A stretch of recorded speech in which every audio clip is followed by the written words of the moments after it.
අයිබෝවන් හිතවතුනි ඔබ එක්වන්නේ තීරණය සජීව සංවාදය සමගින් වාරණය කළ නොහැකි අදහස් අදත් ධාරණය කරන්නට අපි තීරණය ව්‍යාකාරයෙන් ආරම්භ කරන්න සූදානම්. ඔබ මේ මොහොත වන විටත් දන්නවා අද දවසේ තීරණයේ නියෝජනය පිළිබඳව රට මේ මොහොතේ පසු වෙන්නේ අර්බුදයක දේශපාලන අර්බුදයක් පසකින් අනෙක් පසකින් ආර්ථික අර්බුද. මේ සියල්ලටම විසඳුම් හොයන්නට අමාත්‍ය මණ්ඩලයක් විදිහට දැඩි කැපවීම් පරිශ්‍රමයන් දරන මොහොතක් රටේ ජනතාව විදිහට අපි දන්නවා ඔබ පීඩනයෙන් ඉන්න මොහොතක් පෝලිම් වල නිරතුරුවම ගත කරන්නට ඔබට සිදුවෙන බව අපි හොඳින්ම දන්නවා. මේ සියල්ලට විසඳුම් තිබෙනවාද? අද දවසේ අපි දුටුවා අග්‍රාමාත්‍යතුමන් රනිල් වික්‍රමසිංහ මහතා සඳහන් කරන කාරණාව ඉදිරි සති 3 අතිශය දුෂ්කර සති 3ක් බවට පත්වේවි. ශ්‍රී ලාංකේය ඉතිහාසයේ එදා මෙදා තුර සිදු වූ සිදුවන දැවැන්ත ආර්ථික අර්බුදයට අප මුහුණ දෙමින් සිටින්නේ. මේ සඳහා විසඳුම් තිබේද? අපි කතා කරන්න සූදානම්. ඒ සඳහා සුදුසුම චරිතයකට අපි ආරාධනා කළා අද තීරණය සජීව සංවාදයට. එතුමන් අන් කවරෙකුත් නොවේ. ප්‍රවාහන හා මහාමාර්ග ඒ වගේම ජනමාධ්‍ය අමාත්‍යතුමන් ආචාර්ය බන්තුල ගුණවර්ධන මහත්මයා. අපි ඔබතුමන්ව තීරණයේ වැඩසටහන පිළිගන්න එමුතුමා. දැන් ඔබතුමන් අමාත්‍ය ධුරයට පත් වීමෙන් පස්සේ ස්වාධීන රූපවාහිනී මාධ්‍යජාලයේ ITN මාධ්‍යජාලයේ වැඩසටහනක් සඳහා සහභාගී වෙන පළමු මොහොත මේ. ඒ නිසා ප්‍රශ්න ගොඩක් අහන්න තියෙනවා එතුමාකින්. ඒ අතරදී රටක් විදිහට ඉදිරියට යා යුතුමයි. ඒ අතරදී එතුමා ඔබතුමාට සුභාශිංසනය කරනවා. අද දවස බොහොම විශේෂ දවසක්. ඔබතුමන්ගේ සිනමා නිර්මාණ ඉතිහාසයේ සම්මානනීය 4 වෙනි චිත්‍රපටයේ බවට අද දවසේ නැවතත් The Newspaper චිත්‍රපටය පත් වුණා. 23 වෙනි ලන්ඩන් රේන්බෝ සිනමා සම්මාන උළෙලේදී හොඳම අධ්‍යක්ෂණය වෙනුවෙන් සම්මාන ලබන්නට The Newspaper චිත්‍රපටයට හැකියාව ලැබුණා. අද දවසේ සරත් කොතලාවල ඒ වගේම කුමාර තිරිමාදුරු මේ දෙදෙනා අධ්‍යක්ෂණය කළේ බොහොම විශිෂ්ට ගණයේ සිනමා පටයක් බවට The Newspaper නැවත නැවතත් පත් වෙමින් තිබෙනවා. අතරේ අපේ රටේ නම පහුගිය දවස්වල ජාත්‍යන්තරයට ගිය විදිහ වැරදි. හැබැයි ඒ චිත්‍රය අකාමකා දමන්න The Newspaper චිත්‍රපටයට හැකියාව ලැබී කියලා අපි විශ්වාස කරනවා. අපි ඔබතුමන්ට නැවත නැවතත් සුභාශිංසන එක් කරනවා. බොහොම ස්තුතියි. ඒ අතරදී හැමතුමා දැන් අපි ඉන්නේ ආර්ථික අර්බුදයක, දේශපාලන අර්බුදයක් පෙනෙන්නට තිබෙනවා. දේශපාලන අර්බුදය පිළිබඳව විවිධ කතාබහ නිර්මාණය වෙමින් තිබෙනවා. දැන් අද දවසේ අපි දුටුවා කැබිනට් අමාත්‍යවරුන් වැටුප් රහිතව සේවය ලබා දෙන්නට අවුරුද්දක කාලයක් සේවය ලබා දෙන්නට ඊයේ දවසේ කැබිනට් මණ්ඩලයට යෝජනාවක් ඉදිරිපත් කළා. අග්‍රාමාත්‍යතුමන් ඒ යෝජනාවට කැබිනට් මණ්ඩල අනුමැතිය හිමි වුණා. ඇමති මණ්ඩලයේ කැපකිරීම කරන මොහොතක් රටේ ජනතාවත් කැපකිරීම සිද්ධ කරනවා. ඇමතුමා අපි අර්බුදයෙන්ම පටන් ගමු. දැන් මේ තියෙන අර්බුදය විසඳන්න රජයක් විදියට මොන වගේ පියවර දරන් තියෙන්නේ? ඔය ප්‍රථමයෙන් මේ තියෙන අර්බුදය අපි අපේ දේශපාලන හෝ වෙනත් දෘෂ්ටියෙන් තොරව සාධාරණ ලෙස බැලුවොත් ලංකා ඉතිහාසයේ දැවැන්තම ආර්ථික අර්බුදය. නිදහසින් පස්සේ අපේ රටේ අපිට දීර්ඝ කාලයක් ආපු ගමන තුල අපි රජය එදිනෙදා පවත්වාගෙන යාමේ කටයුතු සඳහාත් සංවර්ධනය සඳහාත් වියදම් දරලා තියෙනවා. නමුත් ආදායම ප්‍රමාණවත් නොවීම නිසා සෑම වර්ෂයකදීම හිඟ අයවැය ලේඛනයක් ඇවිල්ලා තියෙනවා. ඒ අයවැය ලේඛන හිඟේ පියවා ගැනීම සඳහා දේශීය විදේශීය වශයෙන් කවුරු බලයපත් වෙලා සිටියත් දිගින් දිගටම ණය අරන් තියෙනවා. ගත්ත ණය වාරික පොලී ගෙවන්න බැරි වෙලා තියෙනවා විදේශවල ඉතිහාසයේ පළවෙනි වතාවට. සරල ලෙස විසඳුම් කෙනෙකුට මෙහෙම ගෙවන්න පුළුවන් කියලා හිතුවට එහෙම හිතලා ගෙවන්න බැරි තරම් තත්ත්වයේ දරුණු නිසා අපි ප්‍රංශයෙන් වෙනම සමාගමක් යෝජනා කැඳවලා ලබාගෙන තිබෙනවා. රටේ ගෙවාගත නොහැකි ණය ප්‍රතිව්‍යුහගත කරන්නේ කෙසේද කියලා උපදේශාත්මක සේවය ලබා ගැනීම සඳහා ඇමරිකානු ඩොලර් මිලියන 6.2ක් ගෙවලා ඒ සමාගම් වල සේවය අරන් තියෙනවා. ඒ වගේම මේ විදේශ ණය ආපසු ගෙවීම පිළිබඳ නීතිමය උපදෙස් සැපීම සඳහා තවත් විදේශ සමාගමක් අපි මුදල් ගෙවලා ලබාගෙන තියෙනවා. එතුමත් සඳහන් කරන්නේ ලෙසාඩ් ආයතනය සහ මේ ක්ලිෆර්ඩ් චාන්ස් සමාගම. එතකොට තේරෙන්න ඕනේ මේ දේශපාලනඥයෝ ළඟ මේ ප්‍රශ්නෙට උත්තර නැහැ. ඊට වඩා ජාත්‍යන්තරව ලෝකයේ තුල අපි වැටිලා තියෙන අමාරු තත්වයෙන් ගොඩේම සඳහා අපිට විශේෂඥ අන්තර්ජාතික දැනීම් පළපුරුදු හැකියාවන් තියෙන මෙවැනි ඛේදවාචක තත්ත්වයන්ට රටක් මුහුණ දුන්නාම ඒවා ගොඩගත්ත ඒ පිළිබඳ න්‍යායාත්මක තාක්ෂණික අවබෝධයක් තියෙන විශේෂඥ ශ්‍රමය එතරින් ලබා ගන්න සිද්ධ වෙලා තියෙනවා. ඒකෙන් මම අදහස් කරන්නේ මේ ප්‍රශ්නයේ තියෙන ගැඹුර බරපතලකම. අපි රටක් ලෙස ගොඩ එන්න ආ යුතුයි. අපි සරල ලෙස සඳහන් කළොත් දල වශයෙන් අපි දවසකට ලංකා ආණ්ඩුව ආදායම විදියට ලබන්නේ කෝටි බිලියන 4ක්. කෝටි 400යි අපේ දවසක ආදායම. අපි දවසකට වියදම් කරනවා කෝටි 1000ක්. සෑම දවසකටම අපිට රුපියල් කෝටි 600ක් ණයට ගන්න තියෙනවා. දවස් 365ක් තියෙනවා. මේ හැම අවුරුද්දෙම මේ තත්ත්වය අඩු වැඩි වශයෙන් දිගටම තිබිලා තියෙනවා. අදටත් මේ දේ වෙනවද එමතුමා? අදටත් මේ දේ වෙනවා. ඒක නිසා අපිට කරන්න තියෙන්නේ මේ රාජ්‍ය මූල්‍ය අර්බුදය. රාජ්‍ය මූල්‍ය අර්බුදයේ රජයේ වියදම් අඩු කරන්න ඕනේ. රජයේ ආදායම් වැඩි කරන්න ඕනේ. අයවැය පරතරය 100%ට වඩා අඩු මට්ටමට අනාගතයේදී හෝ අනිවාර්යෙන් ගේන්න ඕනේ. ඒ නිසා මේ වියදම් අඩු කිරීමේ ප්‍රතිඵලයක් වශයෙන් දැන් මේ දිනවල විකල්ප ක්‍රියාමාර්ග රාශියක් රජය අරන් තියෙනවා. මොකද වෙන යන්න විදියක් නැහැ. ඒ නිසා ගරු ස්වදේශ කටයුතු රාජ්‍ය පරිපාලන අමාත්‍ය ගරු දිනේෂ් ගුණවර්ධන මැතිතුමා උත්සාහ දරනවා මේ වැඩ කරන දින ගාන අඩු කරලා. එදිනෙදා රජය දවසක් පවත්වාගෙන යාමේදී යන වියදම අඩු කරන්න. සිකුරාදා දිනය වැඩ නොකරන දිනයක් බවට පත් කරලා සිකුරාදා සෙනසුරාදා ඉරිදා දවස් 3 නිවාඩු දිනයන් ලෙස කටයුතු කරලා අපි රාජ්‍ය සේවය ලබා දුන්නොත් ඒ තුලින් වියදම් ඒ කාර්යාල පවත්වාගෙන යාමේ වියදම් ප්‍රවාහන වියදම් වෙනත් වියදම් විශාල ප්‍රමාණයක් අඩු කරගන්න පුළුවන්කම තිබෙනවා. අපි රටේ ආසියාවේ හෝ වෙනත් රටක නොවුන රාජ්‍ය සේවයක් පවත්වාගෙන යනවා. රජයේ ආදායමෙන් වැඩිම ප්‍රතිශතය වැය කරන්නේ රාජ්‍ය සේවක වැටුප් පහ විශ්‍රාම වැටුප් සඳහා. 2021 වර්ෂයේදී මුළු රජයේ බදු ආදායමෙන් බදු වශයෙන් මහජනයාගෙන් රැස් කරන ආදායමෙන් 85% වැය වුණේ රාජ්‍ය සේවකයන්ගේ වැටුප් පහ විශ්‍රාම වැටුප් ගෙවන්න. ඊට පස්සේ රාජ්‍ය ණය සඳහා පොලි ගෙවන්න තියෙනවා. මේ වියදම් දෙක තමයි ප්‍රධානම රාජ්‍ය වියදම් දෙක. ඒ දෙක ගෙවන්න ප්‍රමාණවත් ආදායමක් ලංකා ආණ්ඩුවේ නැහැ. දීර්ඝ කාලයක් තිස්සේ කාගේ ආණ්ඩුව තිබුණත් ආණ්ඩුවක් එදිනෙදා පවත්වාගෙන යාමේ කටයුතු වලදී දරනු ලබන දරන වියදමේ ප්‍රතිඵලයේ වියදම දරන කාලයට පමණක් සීමා වෙන නැවත නැවතත් දැරිය යුතු ස්වරූපයේ වියදම් වලට කියන්නේ පුනරාවර්තන වියදම්. රිකරන්ට් එක්ස්පෙන්ඩිචර්. ඒ රිකරන්ට් එක්ස්පෙන්ඩිචර් දරන්නවත් ටෝටල් ගවර්න්මන්ට් රෙවෙනිව් එක මුළු රජයේ ආදායම ප්‍රමාණවත් නැතිකමේ ගැටලුවක් දීර්ඝ කාලේ ඉඳන් තියෙනවා. ඒක රාජ්‍ය මූල්‍ය අර්බුදේ. මම නම් පාර්ලිමේන්තුවට ගිය දවසේ ඉඳන් 1989 ඉඳන් මගේ උගුරට ලේරා දෙන්නකම් මේ පාර්ලිමේන්තුවට කියලා තියෙනවා අපි දවසක මේ අගාධයට වැටෙනවා. අපේ පුනරාවර්තන වියදම් පියෝ ගන්නවත් ආදායම ලැබෙන්නේ නැහැ කියන එක අපි පොතපත ලියලා තියෙනවා, මාධ්‍යවල ඇවිල්ලා කියලා තියෙනවා, වෙනත් ඒවා කියලා තියෙනවා. අවාසනාවකට අපේ රාජ්‍ය මූල්‍ය කළමනාකරණය පාර්ලිමේන්තුවට කරගන්න බැරි වුණා. ඒ තුලින් අද ඇති වෙලා තියෙන තත්වයට විසඳුම් දෙන්න නම් අපි කැමති වුණත් අකමැති වුණත් රජයේ වියදම් අඩු කරන්න ඕනේ. රජයේ ආදායම වැඩි කරන්න ඕනේ. මේ දෙකම ක්‍රියා කරනවා. ඒ නිසා අග්‍රාමාත්‍යතුමා මුදල් අමාත්‍යතුමා වශයෙන් කලින් විපක්ෂයේ විශාල චෝදනාවක් කළා. මේ ගෝඨාභය රාජපක්ෂ බලයට පත්වීමෙන් පසු බදු අඩු කළා. බදු අඩු කරලා ආදායම නැති කරලා මේ රට මෙතනට වැට්ටුවා කියලා. ඒ නිසා දෙවැත්ත වතාවක් අර පරණ බදු ව්‍යුහයට ගමන් කරන්න තියෙනවා. ඒ සඳහා අවශ්‍ය කටයුතු වැට් ඇතුළු අනිත් බදු වර්ග ඉහළ නංවල තියෙනවා.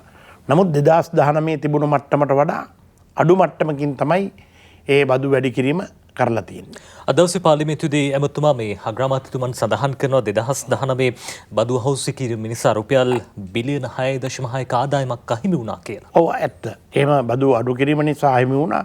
හැබැයි මේ බදු ප්‍රමාණය තිබුණත් කොවිඩ්-19 වසංගතය යටතේ 2021 ඒ ආදායම ලැබෙන්නේ නැහැ. මොකද හේතුව රටක් වැහුවාම අපේ රටක් වහන එකට අපි හුඟක් විරුද්ධ වුණා මේ රට වහන්න එපා. මොකද වහනවා කියන්නේ නිෂ්පාදනය, පරිභෝජනය, හුවමාරුව කියන ප්‍රධාන ආර්ථික ක්‍රියා තුනම නතර වෙනවා. නතර වුණාම රට වැහුවාම නිෂ්පාදන ක්‍රියාවලිය නතර වෙච්චාම ආර්ථිකය කඩා වැටෙනවා. ඒක සෑම ආදායමේ චක්‍රීය ප්‍රවාහයක් සිද්ධ වෙන සියලුම අංශවලට බලපානවා. එදිනෙදා කුලියක් මලියක් කරලා ජීවත් වෙන කම්කරුවෙක් ගත්තොත් මේසම් බාසුන්නේ, වඩු බාසුන්නේ, අත් වැඩ දෙන එක්කෙනා, එහෙම නැත්නම් පාරක තාර දාන කෙනා, කොන්ත්‍රාත් එකක් කරන කෙනා, මේ සියලු දෙනා අතට ආදායමේ චක්‍රීය ප්‍රවාහයක්නේ සමාජ ක්‍රමයක සිද්ධ වෙන්නේ. වැවුව ගමන් මේ සියල්ල නතර වෙනවා. නතර වෙච්චාම නිෂ්පාදනය වෙන්නේ නැහැ. ඒ නිසා තමයි 2021 ආර්ථිකයේ ඍණ 3.6ට වැටුණා. ඒ නිදාසින් පස්සේ වැඩිම කඩා වැටීම 3.6ට එදා වුණේ. අද ඊට වඩා වැඩි වේගයකින් කඩා වැටලා තියෙනවා. ඒ ආර්ථිකයේ වැහුව නිසා අපේ අර බදු තිබුණත් බදු ගන්න බෑ. කොහොමද බදු ගන්නෙ? දැන් සංචාරක හෝටල් එහෙම ගත්තාම ගත්ත ණය වාරික පොඩි ගෙවන්න බැරිකම තුල ඒක අපි බැංකු වලින් ණය ගෙවන එක අත්තිටෙව්වා. සීස් කරන එක අත්තිටෙව්වා. ඉතින් ඒ වගේ වෙලාවක බදුත් අය කරන්න බෑනේ. සහන කාල සීමාව. ඔව් ඒ අග්‍රාමාත්‍යතුමාගේ කතාවේ එක කොටසක් හරි. එක අවුරුද්දකදී බදු අඩු කිරීම නිසා රජයේ ආදායම අඩු වුණා. නමුත් ඒ බදු ප්‍රතිශතයේම තිබුණත් ඊළඟ අවුරුද්දේ 2021 දී බදු අය කරන්න බෑ. මොකද ජනතාවට තමන් ගත්ත ණය වාරික පොලිවත් ගෙවා ගන්න බැරුව නිෂ්පාදනයක් කෙරෙන්නේ නැතුව රට වහලා තියෙන වෙලාවක බදු ගෙවන්නේ නැහැ. ඉතින් ඒක නිසා ඒ අවුරුදු දෙකක් ඒ තත්ත්වය වුණා. 2020 21 22 ප්‍රමාණවත් නැති නිසා දැන් මේ අවුරුද්දේ නැවත බදු වැඩි කරලා තිබෙනවා.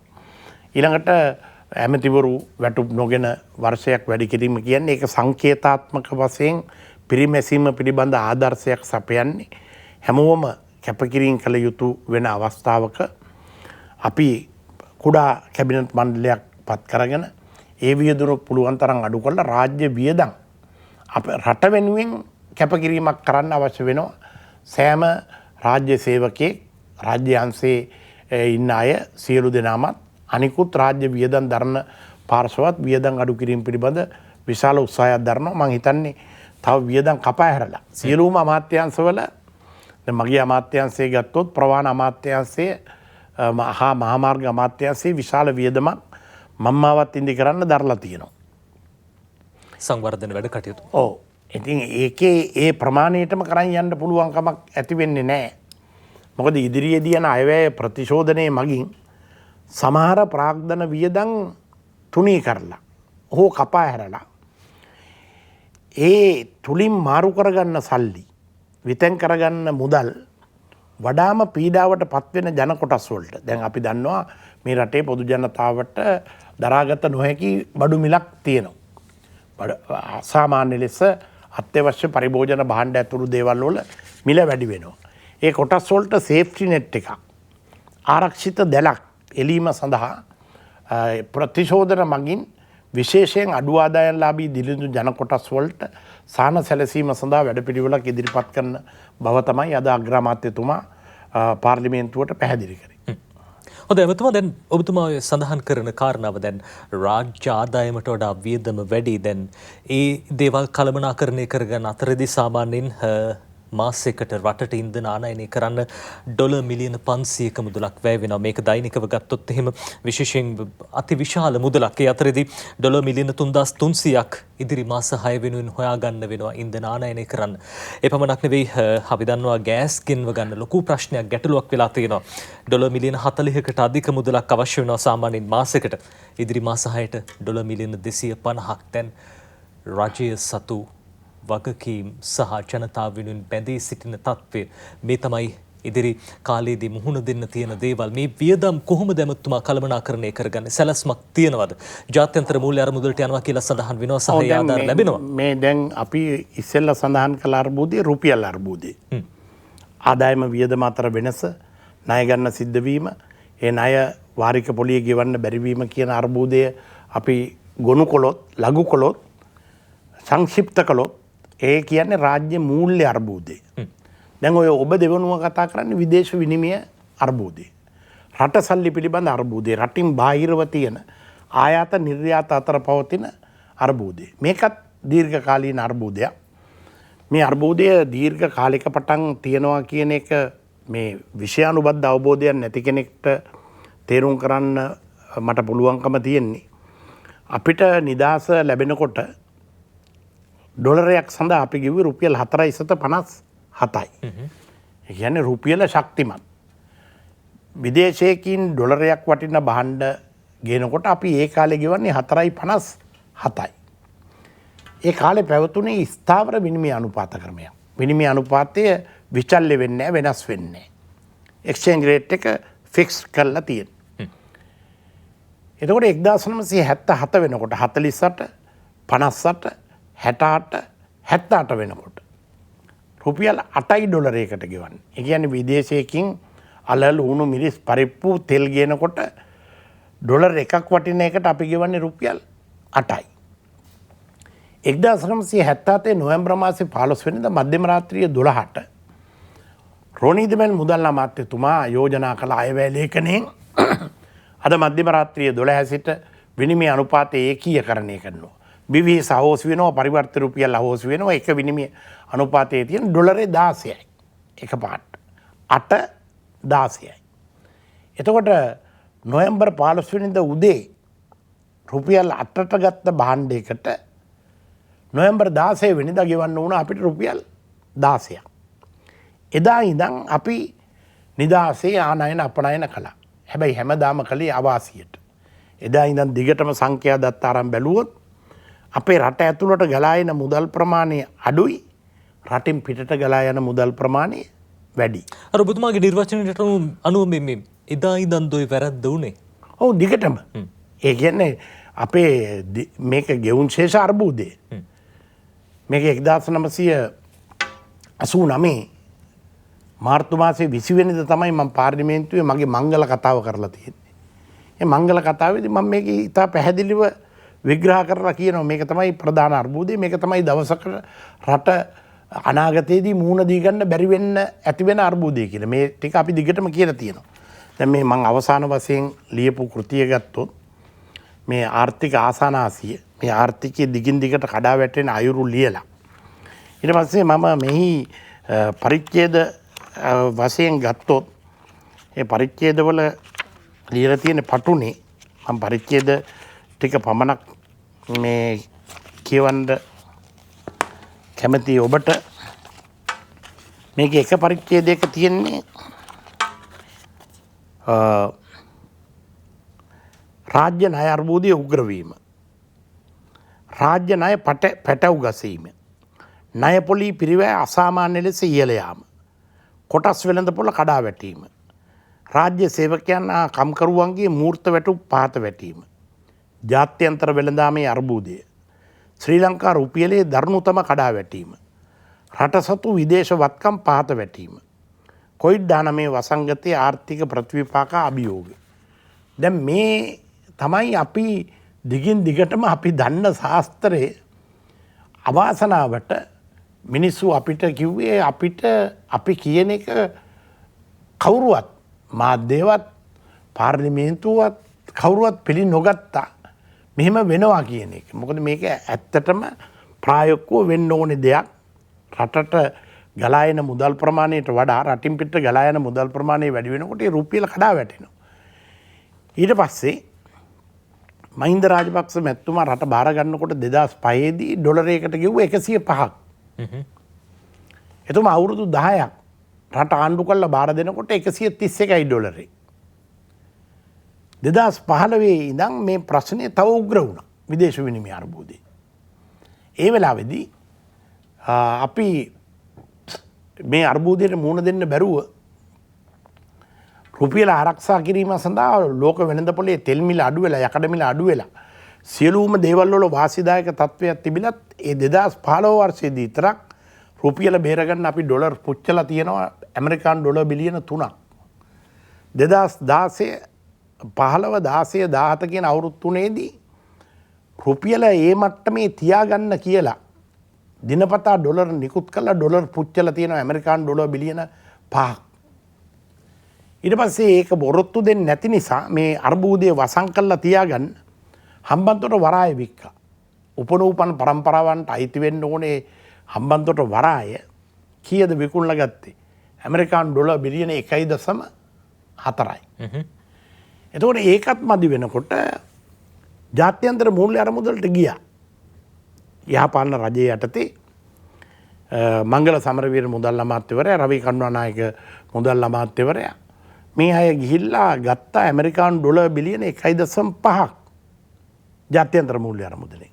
ඒ මොකද මේ අර්බුදය ඒ තරම් උග්‍ර වෙලා තිබුණා.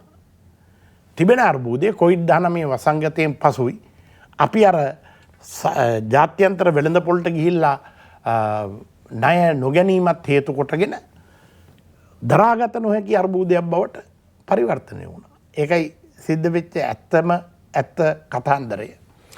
ඒකට කරන්න තියෙන එක උපායයි.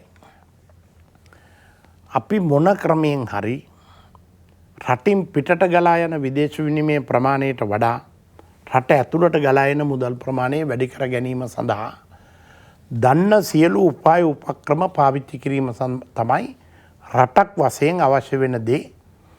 දේශපාලනඥයන් හිතන සරල විසඳුම් එහෙම කරන්න බෑ ලෝකයේ අන්තර්ජාතික වෙළඳාමේදී.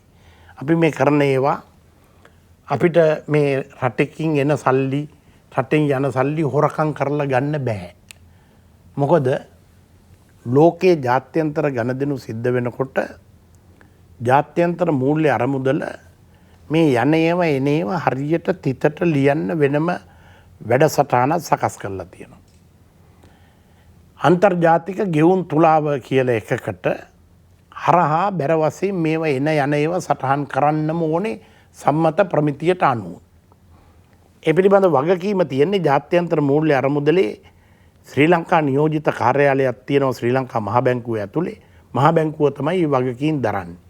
රේගුවත් සමග එකතු වෙලා එහෙම කළාම අපිට අවුරුද්දකට භාණ්ඩ අපනයන වලින් වැඩිම ප්‍රමාණය ලැබිලා තියෙන්නේ තේ, රබර්, පොල්, මැණික් අනික් මේවා ඔක්කොමගෙම ඇමරිකානු ඩොලර් බිලියන 12යි ගිය අවුරුද්දේ. අපිට සේවා තිබුණේ සංචාරක ව්‍යාපාරය තිබුණේ ඒක නැති වුණා. මේ පාස්කු ප්‍රහාරයෙන් පසුවා කොවිඩ්-19න් පස්සේ. එතන බිලියන 4ක් විතර ලැබුණා. මැද පෙරදිග ඇතුළු රටවල සේවා නියුක්ත ශ්‍රී ලාංකිකයෝ මෙරටට එවන ආමුක පේෂණ ඇමරිකානු ඩොලර් බිලියන 7ක් විතර තිබුණා. ඒකත් කොවිඩ්-19 වසංගතයෙන් පසු අඩු වුණා. එතකොට මේ තත්ත්වය තුළ අපිට අපි කැමති වුණත් අකමැති වුණත් සාමාන්‍ය වර්ෂයට ගිය වර්ෂයේ පරිභෝජන භාණ්ඩ සහල්, පිටි, සීනි, පරිප්පු, අල, ලූණු, මිරිස් මේ පරිභෝජන භාණ්ඩ තියෙන්නේ. මේ පරිභෝජන භාණ්ඩ කියන වර්ගය ආනයනය කරන්න යනවා අවුරුද්දකට ඇමරිකානු ඩොලර් බිලියන 4ක්. අන්තර් භාණ්ඩ අතරමැදි භාණ්ඩ කියන ඒවා ಖನಿජ තෙල්, පොහොර, රසායනික ද්‍රව්‍ය, රෙදිපිලි අපනයනය කරන්න ඕනේ රෙදිපිලි යනාදිය ගත්තාම ඒවා යෙදවුම් ඉන්පුට්ස් අමුද්‍රව්‍ය ඒවා ආනයනය කරන්න යනවා බිලියන 8ක්. ඇමරිකානු ඩොලර් බිලියන 8ක්. ඊළඟට යනවා ආයෝජන භාණ්ඩ තියෙන යන්ත්‍ර සූත්‍ර, මෝටර් වාහන වෙනත් අපිට රටට ඕනේ මේ tractor, lorry, engine, gear box මේ මොනවද වෙනත් කර්මාන්තවල යන්ත්‍ර සූත්‍රයකට 4යි. එතකොට කීයද? පරිභෝජන භාණ්ඩ ගෙන්නන්න යනවා 4ක්. අන්තර් භාණ්ඩ ගෙන්නන්න යනවා 8ක්. ආයෝජන භාණ්ඩ ගෙන්නන්න යනවා 4ක්. එතකොට 16ක් 20ක් අපිට යනවා එක අවුරුද්දකට ආනයනය කරන්න. අපිට ආනයනයි අපනයනයි භාණ්ඩ විතරක් ගත්තොත් හැම අවුරුද්දකම බිලියන ඇමරිකානු ඩොලර් බිලියන 10ක විතර හිඟියක් තියෙනවා. දැන් ඔබ සඳහන් කරපු දේ හරි. සමහර අවුරුදුවල බොහෝ අවුරුදුවල අපිට ඉතිහාසයේ නෙමේ 2015 වර්ෂෙත් තෙල් ආනයනය කරන්න ගියේ ඇමරිකානු ඩොලර් බිලියන 2.5යි. අද ඇමරිකාන් ඩොලර් බිලියන 6ක් ඕනේ අවුරුද්දකට තෙල් ගේන්න. බිලියන 6ක්. හේතුව තෙල් පරිභෝජනය වැඩි වෙලාද නැත්නම් මොකද හේතුව තමයි අසාමාන්‍ය ලෙස ලෝක වෙළඳ පොලේ khනිජ තෙල් මිල ලෝකයේ හැම රටකම ඉහළ ගිහලා තියෙනවා. යුරෝපා රටවල khනිජ තෙල් බැරරයක් තිබුණේ 790යි. මේ ලීටරයක්. පෙට්‍රල් ලීටරයක් තිබුණේ ඩොලර් 790යි. අද ඩොලර් 2.40යි. රුපියල් 10කට වඩා වැඩි. මේ අපේ සල්ලි වලට කන්වර්ට් කළොත්. මේ මුළු යුරෝපයේම අද විශාල මේ මිල උද්දමනයක් ආර්ථික අවපාතයක් මේ ලංකාවට විතරක් නෙමෙයි හැම රටකටම දරා ගන්න බැරි පීඩනයක් එනවා. ඔබතුමා ඔය මිල ගැන කියපු හින්දා මං අහන්නේ මේ දැන් රටේ ජනතාව අද දවසේ ටිකක් තීරණාත්මක දවසක් බවට පත් කරගෙන ඉන්නවා. අපි දැක්ක තෙල් පෝලින් ටිකක් වැඩි වෙලා තියෙනවා. තෙල් මිල ඉහළයි කියලා.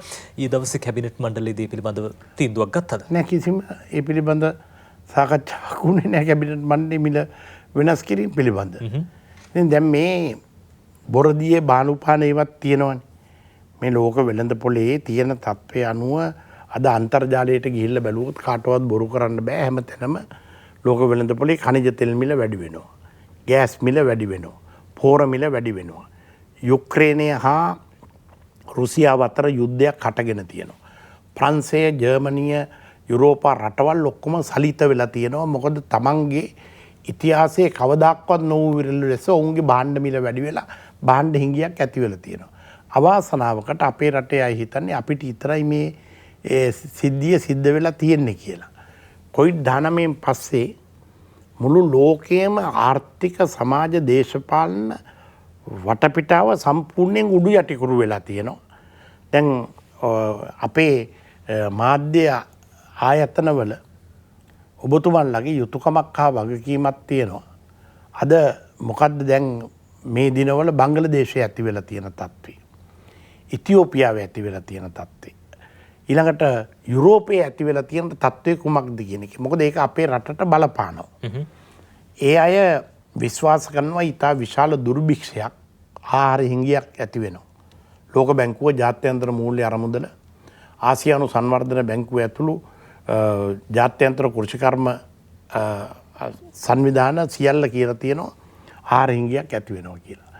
එනිසා ඔවුන් ආහාරවලට සහ ගෙවල් කුලී සඳහා මුදල් වියදම් කරන අතර රෙදිපිලි ඇඟලුම් පවා පරිභෝජනයේ අඩු වෙලා තියෙනවා. දැන් ලංකාවේ අපේ අපනයන කරුවන්ට රෙදිපිලි ඇඟලුම් වලට ඉදිරි කාලය තුලදී වාසනාවන්ත කාලයක් නෙමෙයි එන්නේ. මොකද මේ රටවල් ඉල්ලන්නේ නැත්නම් අපිට මේ ටික මහලා යවන්න බෑ. අර බොහෝ දෙනෙක් කියන කතාව තමයි ආයෝජක මේ අපේ රටේ තියෙන ව්‍යාපාර ගලවගෙන යනවා. එවැනි තත්ත්වයක් තියෙනවද? අර ඔබතුමා කියන කතාවත් එක්ක දැන් මේ ඇනුම් ප්‍රමාණය අඩු වෙයිද ඉස්සරහට? ඔව් අවශ්‍යම අපේ රටේ ආයෝජකයෝ විශාල ප්‍රමාණයක් මේ පවතින දැන් හුඟක් ආයෝජකයෝ බියපත් වුණා. පසුගිය 9 වෙනිදා ඇතිවෙච්ච භයානක ප්‍රචණ්ඩත්වයට. මොකද හේතුව ලෝක ඉතිහාසයේවත් විවස්ථාදායකයි නීති හදන තැන ලෝමේකස්ලා කියලා අය රටක නීතිය නිර්මාණය කිරීම සඳහා තියෙන තැන තමයි විවස්ථාදායකයේ පාර්ලිමේන්තුව. පාර්ලිමේන්තුවට කොච්චර අවලාද අපහාස උපහාස කළත් තම නැන පමණින් පාර්ලිමේන්තුවක් කියන්නේ රටක විවස්ථාදායකයේ විධායකයේ අධිකරණය කියලා තුනකින් තමයි ඒ කුළුණු තුන මත තමයි මේ සමාජයේ රඳා පවතින්නේ. ඒ විවස්ථාදායකයේ නියෝජනය කරන්න මහජනයාගේ ඡන්දයෙන් ප්‍රජාතන්ත්‍රවාදී ලෙස පත්වෙච්ච එක් මන්ත්‍රීවරයෙක් අර පාකිස්තානයේ සියල්කොට්ටොල ඝාතනයටත් වඩා කෲර ලෙස සමූහයක් විසින් ගහලා තලලා පොඩි කරලා මරලා නිර්වස්ත්‍ර කරලා ඇදගෙන ගිහිල්ලා දෙන්නෙක් එක සැරේ මරලා විවස්ථාදායකයේ එක සමාජිකයෙක් පැය 12ක් ඇතුළත පාර්ලිමේන්තුව නියෝජනය කරන මන්ත්‍රීවරු 70 දෙනෙක්ගේ ගෙවල් දොරවල් සියල්ල විනාශ කරලා උන් හිටි තැන් නැති කරලා තියෙන ලෝක ඉතිහාසයේ එකම දවස තමයි පසුගිය ජූලි 9 වෙනිදා. මගේ දැනීම ඔබතුමත් විද්‍යිතෙක් බවට පත් වුණා. මගේ දැනීම විශ්වාසයේ හැටියට ලෝක පාර්ලිමේන්තු ඉතිහාසයේ ප්‍රජාතන්ත්‍රවාදයට මෙවැනි ප්‍රහාරයක් එල්ල වෙලා නැහැ. ඇබතුමා දැන් මේ ජනතාවගේ පීඩනය මේ දෝ එදා පිට වුණේ ඇත්තට මේ පීඩනය නෙමේද?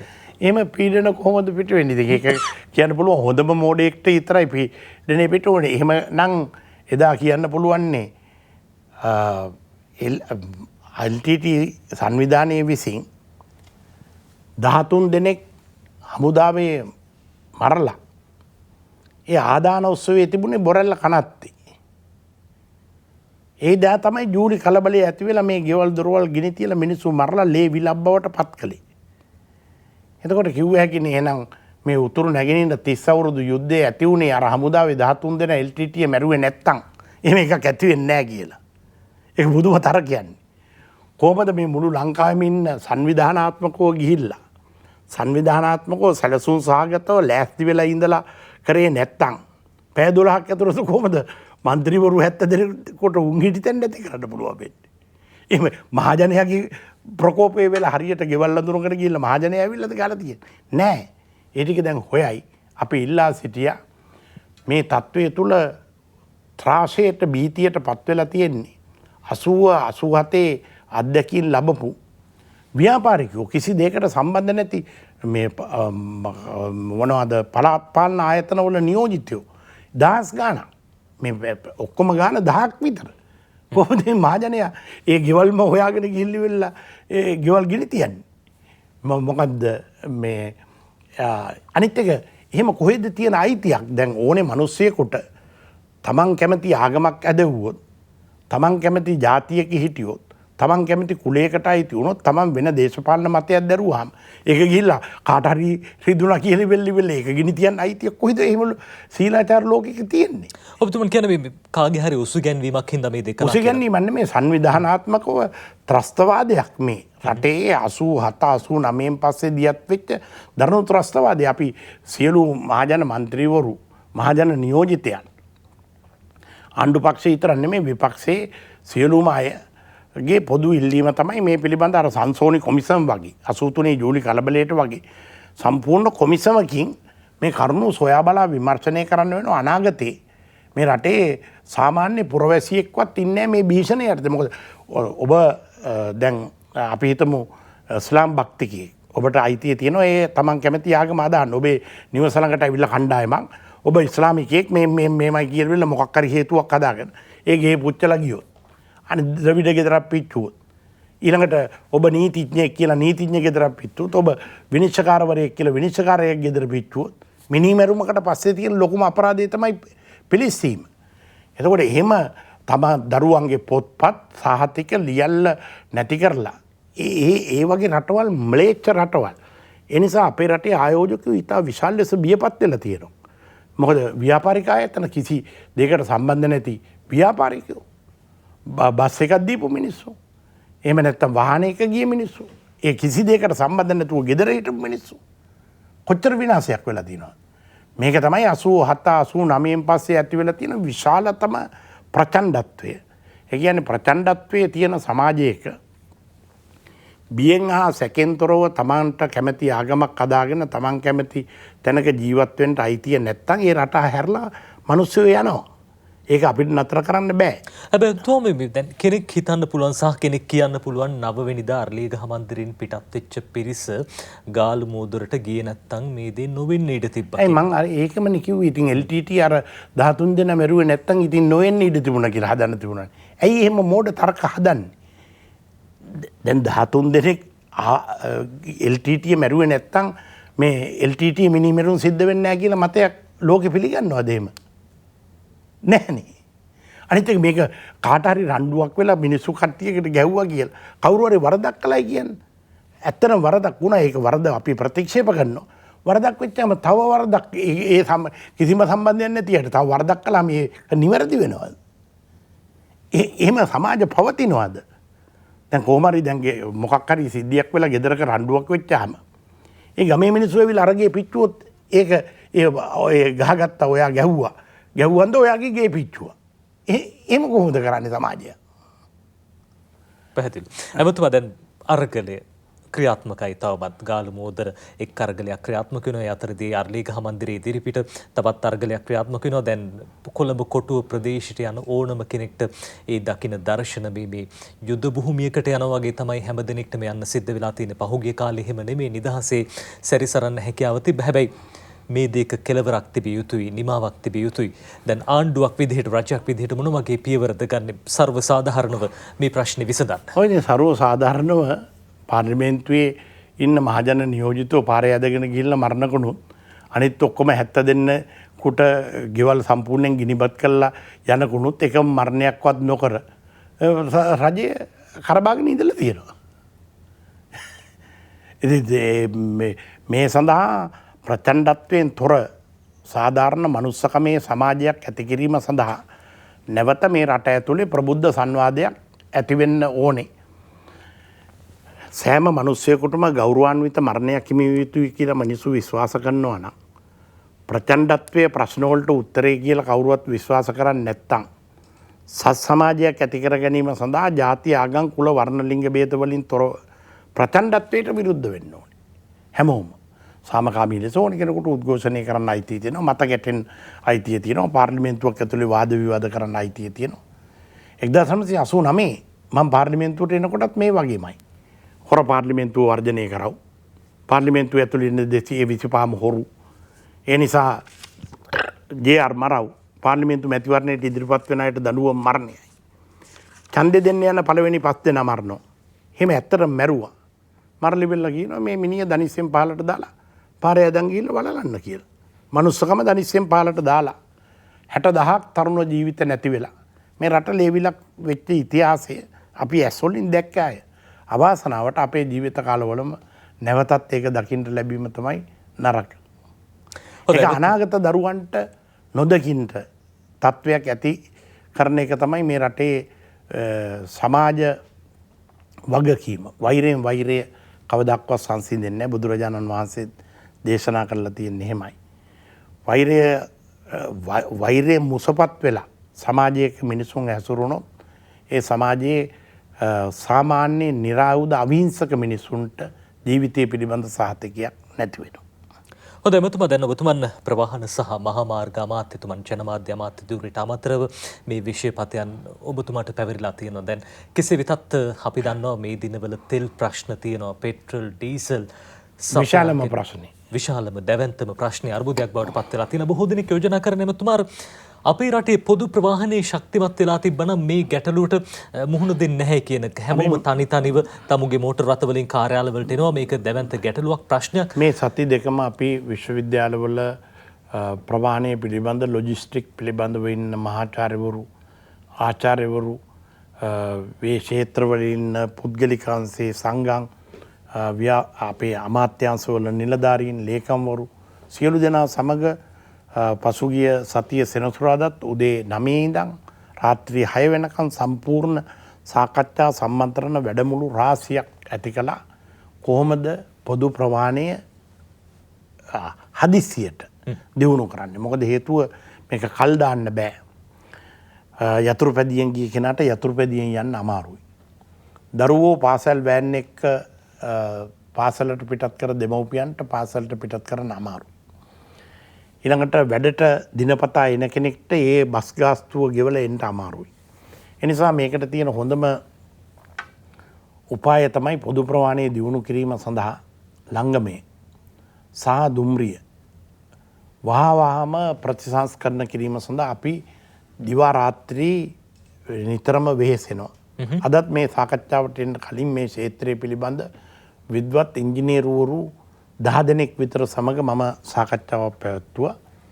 අපි ප්‍රථමයෙන් බලාපොරොත්තු වෙනවා මේ මාසේ 15 වෙනිදා ඉඳන් කොළඹට රැකියාව සඳහා පැමිණෙන අයට මේ ගාස්තු පිළිබඳ සාධාරණයක් ඉෂ්ට කරලා පහසුකම වැඩි දියුණු කරන්න. දැන් අපි ගාස්තු අඩු කිරීමේ සූදානමක් තියෙනවද? කොහොමද අඩු කරන්නේ? එතකොට අපිට තෙල් හම්බ වෙන්න ඕනේ කොහෙන් හරි නිකන්. තෙල් වැඩි වෙච්චාම ගාස්තු අඩු වෙනවා නම් දැන් මේ චින්තනය අපි වෙනස් කරගත යුතුම වෙනවා. මොකද හේතුව දැන් මම ගණන් හදලා බැලුවා මේ යාපනයේට දුම්රියක් ධාවනය කරවන්න කොළඹ ඉඳන් මේ දිනවල පවතින මිලානුව ඩීසල් වලට යනවා ලක්ෂ 13ක්. ලක්ෂ 13ක්. එතකොට සම්පූර්ණ වායු සමීකරණය කළා මගින් 500ක් ගෙනිච්චොත් රුපියල් 2000 ගානේ අය කළා මට හම්බ වෙන්නේ ලක්ෂ 10යි. යන එක ගමන් වාරයක ඉන්ධන වලට විතරක් ලක්ෂ 3ක් නැති වෙනවා. ඉතින් එහෙම යන්න බෑනේ. පහුගිය කාලෙත් එහෙම පාඩු පිට දිව්වේ. ඔව්. දිගට දැන් රාජ්‍ය ආයතන විතර පාඩු පිට දුවනවා කියන්නේ ඉතින් එතනින් එයාට මේ හිර වෙච්චාම යන්න බැරි වෙනවනේ. ඒක ජනතාවට සහනයක් නෙමෙයි. ජනතාවට සහනයක් වෙන්නේ රාජ්‍ය ආයතන සියල්ල ලාභ පරමාර්ථය මුල් කරගෙන අසීමිත ලාභ ලබනවා වෙනුවට ලාභ පාඩු රහිත ලක්ෂේවත් බ්‍රේක් ඉවන් පොයින්ට් වලවත් යන්න ඕනේ. ඒ දරණීය වෙන්න මේ සස්ටේනබල් වෙන්න නම් එහෙම කරන්නම ඕනේ. අපි කැමති වුණත් නැතත් අපි කරලා තියෙන විදිය පරණ විදියටම හිතුවොත් රටක් විදියට අපිට කවදාක්වත් 74 නෙමේ තවත් 74ක් ගියත් ගොඩ යන්න හම්බ වෙන්නේ නැහැ. ඒ නිසා මම උන්ට කිව්ව ප්‍රතිපත්තියක් හදාගන්න දුම්රියට බස් රථවල මගීන් ප්‍රමාණ ගාස්තුවෙන් හැම වෙලාවෙම අඩක ගාස්තුවකට අපි යන්. දැන් බස් රථයෙන් ඔබ ගමනක් යන විට ඔබට රුපියල් 100ක් යනවා නම් දුම්රියෙන් ගමන් කරනකොට යන්නේ රුපියල් 50යි. එතකොට ඒකේ ඉතා විශාල එකට එකක සාධාරණීකරණයක් තියෙනවනේ. ඒ දුම්රිය ලාභයට දුවන්න බෑ. එහෙම කරලා. නමුත් අපි මෙහෙම ප්‍රතිපත්තියක් හදාගන්න ඕනේ. ඒ නිසා අපි බලාපොරොත්තු වෙනවා දුම්රිය මාර්ගවල යම් කිසි දුරක් පාපැදියෙන් යතුරු පැදියෙන් මෝටර් වාහනයෙන් පැමිණිලා දුම්රිය නැවතුම් පොලේ ඒ වාහනේ නතර කළා. Park and ride Park and drive මෙතන පාක් කරලා තියෙනවා තමන්ගේ වාහනේ. අපි හිතමු වැඩට යන මේ රජ කොළඹ රැකියාවකට එන මහත්මේ යතුරු පැදියෙන් ඇවිල්ලා ස්ටේෂන් එකේ දුම්රිය නැවතුම් පොලේ යතුරු පැදිය තියලා අපි සුරක්ෂිතව බලා ගන්නවා. ඒකට ගාස්තුවක් අය කරනවා. එතන වාහනේ දාලා ඊට පස්සේ දුම්රියෙන් අපි නිශ්චිත වේලාව තුල දුම්රිය සේවා කීපයක් හදලා දෙන්න දැන් වැඩසටහනක් ක්‍රියාත්මක කරනවා. දැන් තමතුමාර මාකුඹුර ප්‍රදේශයේ මේක ක්‍රියාත්මකද කොහොමද? ඒ බස් රථවල. ඒකත් අපි පටන් ගන්නවා තැන් තුනක. රත්මලාන, මාකුඹුර, කඩවත කියලා ස්ථාන තුනක තමන්ගේ රථයෙන් ඇවිල්ලා රථේ එතන මේ ගාල් කරලා තියලා ඊට පස්සේ පොදු ප්‍රවාහනේ බස් රථයෙන් කෙලින්ම කොළඹට එන්න නගරයට එන්න. එතකොට නගරය තුල තියෙන වාහන තදබදය අඩු වෙනවා. ඊළඟට අර කලක් ආරම්භ කළ නතර කරපු විශේෂිත මන්තිරු ක්‍රමී බස්රියට විතරක් එන්න හැමතැනම බැරි වුණත් යම් ස්ථානවලවත් ඒ පොදු ප්‍රවාහනේ හදලා දෙන්න බලනවා. මේ සඳහා තියෙන විශාල අඩුපාඩු තියෙනවා. ඒ සඳහා අපි දුම්රිය CTB සේවක කාර්කාදීන්ට අපි කිව්ව රටක් වශයෙන් අපි අන්තිම අමාරුවේ වැටලා තියෙන නිසා ඔබතුමන්ලත් පරිත්‍යාගයක් කළා කැප වෙලා ජනතාව වෙනුවෙන් මේ මගදී නතර කළා දාලා යන්නේ නැතුව කොහොම හරි මේ මගින් ටික ප්‍රවාහණය කරලා දෙන එක මෙලෝ වශයෙන් කීර්තියයි පරලෝ වශයෙන් පින්කමයි කියලා අපි ඔවුන් එක්ක එකතු වෙලා තමයි දුම්රිය රියදුරන් අඩු වෙලා තිබුණා. රියදුරෝ පුහුණු අය නැහැ. අපි කොන්ත්‍රාත් ක්‍රමයට අලුතෙන් රියදුරු ප්‍රමාණයක් ගත්තා. අපි දැක්කම ඔබතුමාර වැඩබහර ගත් දවසේ ගිහින් නිරීක්ෂණය කරන මේ දුම්රිය මැදිරි දැන් අලුතෙන් මැදිරි කරන්න සැලසුමක් තියෙනවද? අලුත් දුම්රිය කරන්න සැලසුමක් තියෙනවද? ඔව් මැදිරි මාස 8ක් 10ක් හිර වෙලා තිබුණ වරායේ මැදිරි ටික මම කැබිනට් පත්‍රිකාවක් දාලා අපේ නිමල් සිරිපාල සිල්වා ඇමතුමා දඩ මුදල් සියල්ල අහෝසි කළා අපි මේ මැදිරි ටික එළියට ගත්තා. ඒ ටික දැන් සකස් කරගෙන යනවා. එතකොට මැදිරි සංඛ්‍යාව වැඩි කරන්න පුළුවන්කම ලැබෙනවා. මම අද හවස වරුවෙත් භාණ්ඩ ප්‍රවාහණයට දුම්රිය යොදාගන්නේ කොහොමද කියලා මරදානේ ගිහිල්ලි වෙලා සාකච්ඡා කළා. මොකද භාණ්ඩවල ප්‍රවාහන ගාස්තුවත් වැඩිනේ. ඉස්සෙල්ලා ලංකාවේ භාණ්ඩයක් ප්‍රවාහණය කරනකොට කිලෝවක් රුපියල් 2.50කට විතර ප්‍රවාහණය කරතේ. දැන් රුපියල් 10ක් විතර යනවා ගොඩ බිමේ ප්‍රවාහණය කරන්න ගියොත්. ඒක නිසා දුම්රිය ප්‍රවාහණයට යොදාගන්න එක ගැන ඒක ශනිකව කරන්න බෑ. ඒකත් අපි කරන්න බලාපොරොත්තු වෙනවා. ඊළඟට අපි පාපැදි සම්මේලන සමග හෙටත් සාකච්ඡාවක් දාලා තියෙනවා. පාපැදියෙන් එන අයට පාපැදිවලින් යම් කිසි දුරක් හෝ ගමන් කරන්න වැඩපිළිවෙල හදන්න බලනවා. අපි ඔක්කොම එකතු වෙලා දැන් මේක හැමතෙම මුණ දෙන අර්බුදයන් නිසා අර අඳුරට සාප කරමින් ඉන්නව වෙනුවට එක පහනක් හරි දැල්ලන එක වැදගත් කියලා හැමෝම කල්පනා කළොත් අපිට පුළුවන් ජාතියක් ලෙස මේ අර්බුදයෙන් ගොඩ එන්න. දැන් දුම්රිය දෙපාර්තමේන්තුව සතුව වැඩිම ඉඩම් ප්‍රමාණය තියෙන දුම්රිය දෙපාර්තමේන්තුවට. මම දුම්රිය සාමාන්‍ය අධිකාරිතුමා ඇතුළු උසස් නිලධාරීන්ට කිව්වා මේ දුම්රිය මාර්ගයේ දෙපස තියෙන ඉඩම් සියල්ල කෙටි කාලීන භෝග වගාවට. කියන්නේ මොනවද? මිරිස්, බටු, අල මේ වගේ උස යන්නේ නැති මඤ්ඤොක්ක බෑ. ඒකට උස ගියොත් දුම්රිය මාර්ගය ගමන් කිරීමට ප්‍රශ්නයක් වෙනවා. රක්ෂිතය අපි අවුරුද්දකට මේ සාගිනී නිවීමේ ව්‍යාපාරයේ කොටසක් ලෙස ඒ ප්‍රදේශයට කිට්ටු ගොවි සමිති ගොවි මහත්තුරුන්ට ප්‍රාදේශීය ලේකම් හරහා බද්දට දෙනවා. ඒ වැඩපිළිවෙල දැන් සකස් කරනවා. එතකොට මේ ඉඳන් යාපනයට යනවා. අනුරාධපුර පොළොන්නරු ප්‍රදේශ ගත්තා. ඊළඟට අනිත් ප්‍රදේශවලත් මේ තියෙන දෙපැත්තේ දැන් ජර්මනිය වගේ රටවල් වල දුම්රිය මාර්ගයේ දෙපස විවිධ පාර්ශ්ව ඇවිල්ලා එතන ගොවිතැන් කරලා ඉවරලා ඒ රෙසර්වේෂන් එකේ දුම්රිය රක්ෂිතේ අර උසයන් නැති භෝග වර්ග අල බතල මඤ්ඤොක්ක ඒ රටවල තියෙන ಜಾති හිටවල ඉවරලා ඒක කල්ලිබෙල්ල ඒගොල්ලොම වෙන රටවල දාගෙන යනවා. ඒ දුම්රිය නැවතුම් පොළේම අලෙවි කරනවා. එහෙම තියෙනවා. ඉතින් අපිට මේ අත්හැරලා දාලා තියෙන ටික මොනවත් මේ ගොඩනැගිලි හදන්න බෑ. తాවකාලික හෝ ඉඳි කරන්න බෑ. මේ අවුරුද්දේ හරියට ඒක කෙටි කාලීන මුං ඇට පවන්න පුළුවන්. මේ මොනවාද මේ කුරක්කම් වවන්න පුළුවන්. අර්තාපල් වවන්න පුළුවන්. කිරියල වවන්න පුළුවන්. බටු වවන්න පුළුවන්. මේ බිත්ත මේ මිරිස් වවන්න පුළුවන්. මේවා ඔක්කොම විදේශයන්ගෙන් ආනයනය කරන ඒවා වෙනුවටත් නිෂ්පාදනය කරන්න පුළුවන්. දැන් මාර්ගයේ දෙපස කිලෝමීටර් 2ක් විතර ඇතුළත ඉන්න ගොවි සංවිධානයකට ඕ ගොවි මාත්‍රුන්ට මං කියවා පර්ච් එකක් රුපියල් 100යි අවුරුද්දට. බදමුදල. ඔව් පර්ච් 10ක් රුපියල් 10යි. මොකද මේ ගිවිසුමක් තියෙන්න ඕනේ. නැත්නම් මේවට අයිතිකාරයෝ ඇවිල්ලා මේක පදිංචි වෙලා එහෙම කරන්න බෑ. ප්‍රාදේශීය ලේකම් හරහා මේක ජාතික අවශ්‍යතාවයකට ඒ අවශ්‍යතාවය ඉටු වෙන තෙක් කෙටිකාලීන අතුරු භෝග සඳහා දුම්රිය ඉඩම් ලබා දීමේ ව්‍යාපෘතිය ප්‍රාදේශීය ලේකම් කාර්යාල හරහා කරන්නට මම බලාපොරොත්තු වෙනවා. ඊටම ඉක්මනට ලබන සතියේ සඳහා කැබිනට් අනුමැතිය ලබා ගන්න. හොඳයි ඇමතුමා අර දැන් අපි දකිනවා මේ දැන් තෙල් ප්‍රවාහනය කරනත් වැඩිපුරම දුම්රිය යොදාගත්ත කාලයක්. හැබැයි දැන් බවුසර් රථ පාවිච්චි කරනවා වැඩි. දැන් දුම්රිය දෙපාර්තමේන්තුවේ සැලැස්මක් නැද්ද? වැඩපිළිවෙලක් නැද්ද? මේ තත්ත්වය තවත් වැඩි දියුණු කරන්න තෙල් ප්‍රවාහනය කරන්න හැකියාව තියෙනවා බොහෝ දුර. තිබෙනවා. ඒ අවශ්‍යම වැඩි කරගන්න ඕනේ. අපිට දුම්රිය ප්‍රවාහණයට බවුසර් වලින් ප්‍රවාහනය කරනවට වඩා ඉතා අඩු ගාස්තුවක් ගෙවන්නේ. මම ඒ කාන්තන විජේසේකර අමාත්‍යතුමා සමග සාකච්ඡා කළා. මොකද අපිටත් අසාමාන්‍ය ලෙස මේ ගාස්තු නියම කරලා තියෙන්නේ තෙල් 100 ගණන් වලට තියෙනකොට. දැන් 400 ගණන් වලට වැඩි වෙලා තියෙනකොට ඒ පවත්වාගෙන යන්න බැරි ප්‍රමාණයට සියලුම ආයතනවල ඒ කඩාවැටෙන තත්ත්වය ඇති වෙලා තියෙනවා. ඉතින් ඒක නිසා අපි ඒ ගැළපුම කරලා ඒ ගැළපුම පොදු ප්‍රවාහනයේදී සාපේක්ෂ වාසියනේ කල්පනා කරන්න ඕනේ. දැන් ඉස්සර කිලෝමීටර් 20ක් 30ක් 40ක් තනියෙන් මෝටර රථෙන් ආව වැඩට. ඒ වෙනුවට දැන් කෙටි දුරක් ඇවිල්ලි වෙලා ස්ටේෂන් එකට හරි අර රථ නවත්තන ස්ථානයකට හරි ඇවිල්ලා තමුන්ගේ රථය ආරක්ෂිතව එතන නතර කරලා වෙන වාහනයකින් එන්න හරියට හදලා දුන්නොත් ඒක ලාභදායක වෙනවා.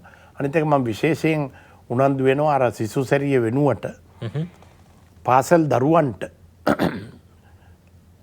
පාසල් බස් රථ සේවයක් පටන් ගන්න. මොකද අපේ සමහර දෙමව්පියෝ කිව්වා ඉස්සෙල්ලා රුපියල් 5000ක් ස්කූල් වෑන් එකට ගෙව්වනම් දැන් රුපියල් 10000ක් ගෙවන්න වෙලා. දෙන්නෙක් යනවා නම් 20000ක්. ඒක දරන්න බෑ.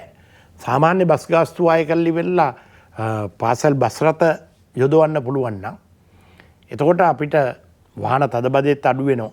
වැඩි පිරිසකට පාසලට ගමන් කරන්න පුළුවන්කම තිබෙනවා. මම දැනට උපදෙස් දීලා තියෙනවා. ඒ අනුව විශේෂයෙන් කොළඹ නගරය, මහනුවර නගරය, මාතර නගරය, ගාල්ල නගරය වගේ නගරයට ඇතුල් වෙන එක අඩු කිරීම සඳහා පාසල් බස් රථ යොදවන්නත් ගමනාගමන කොමිසමට මං උපදෙස් දීලා තියෙනවා. හොඳයි. අර ඔබතුමා කියපු කාරණාව සත්‍ය. දැන් මේ පාසල් නිවාඩු කාලේ අපි දැක්ක මාර්ගයේ රථ වාහන තදබදි ටිකක් අඩුයි. දැන් පාසල් ආරම්භ වෙලා තියෙන්නේ.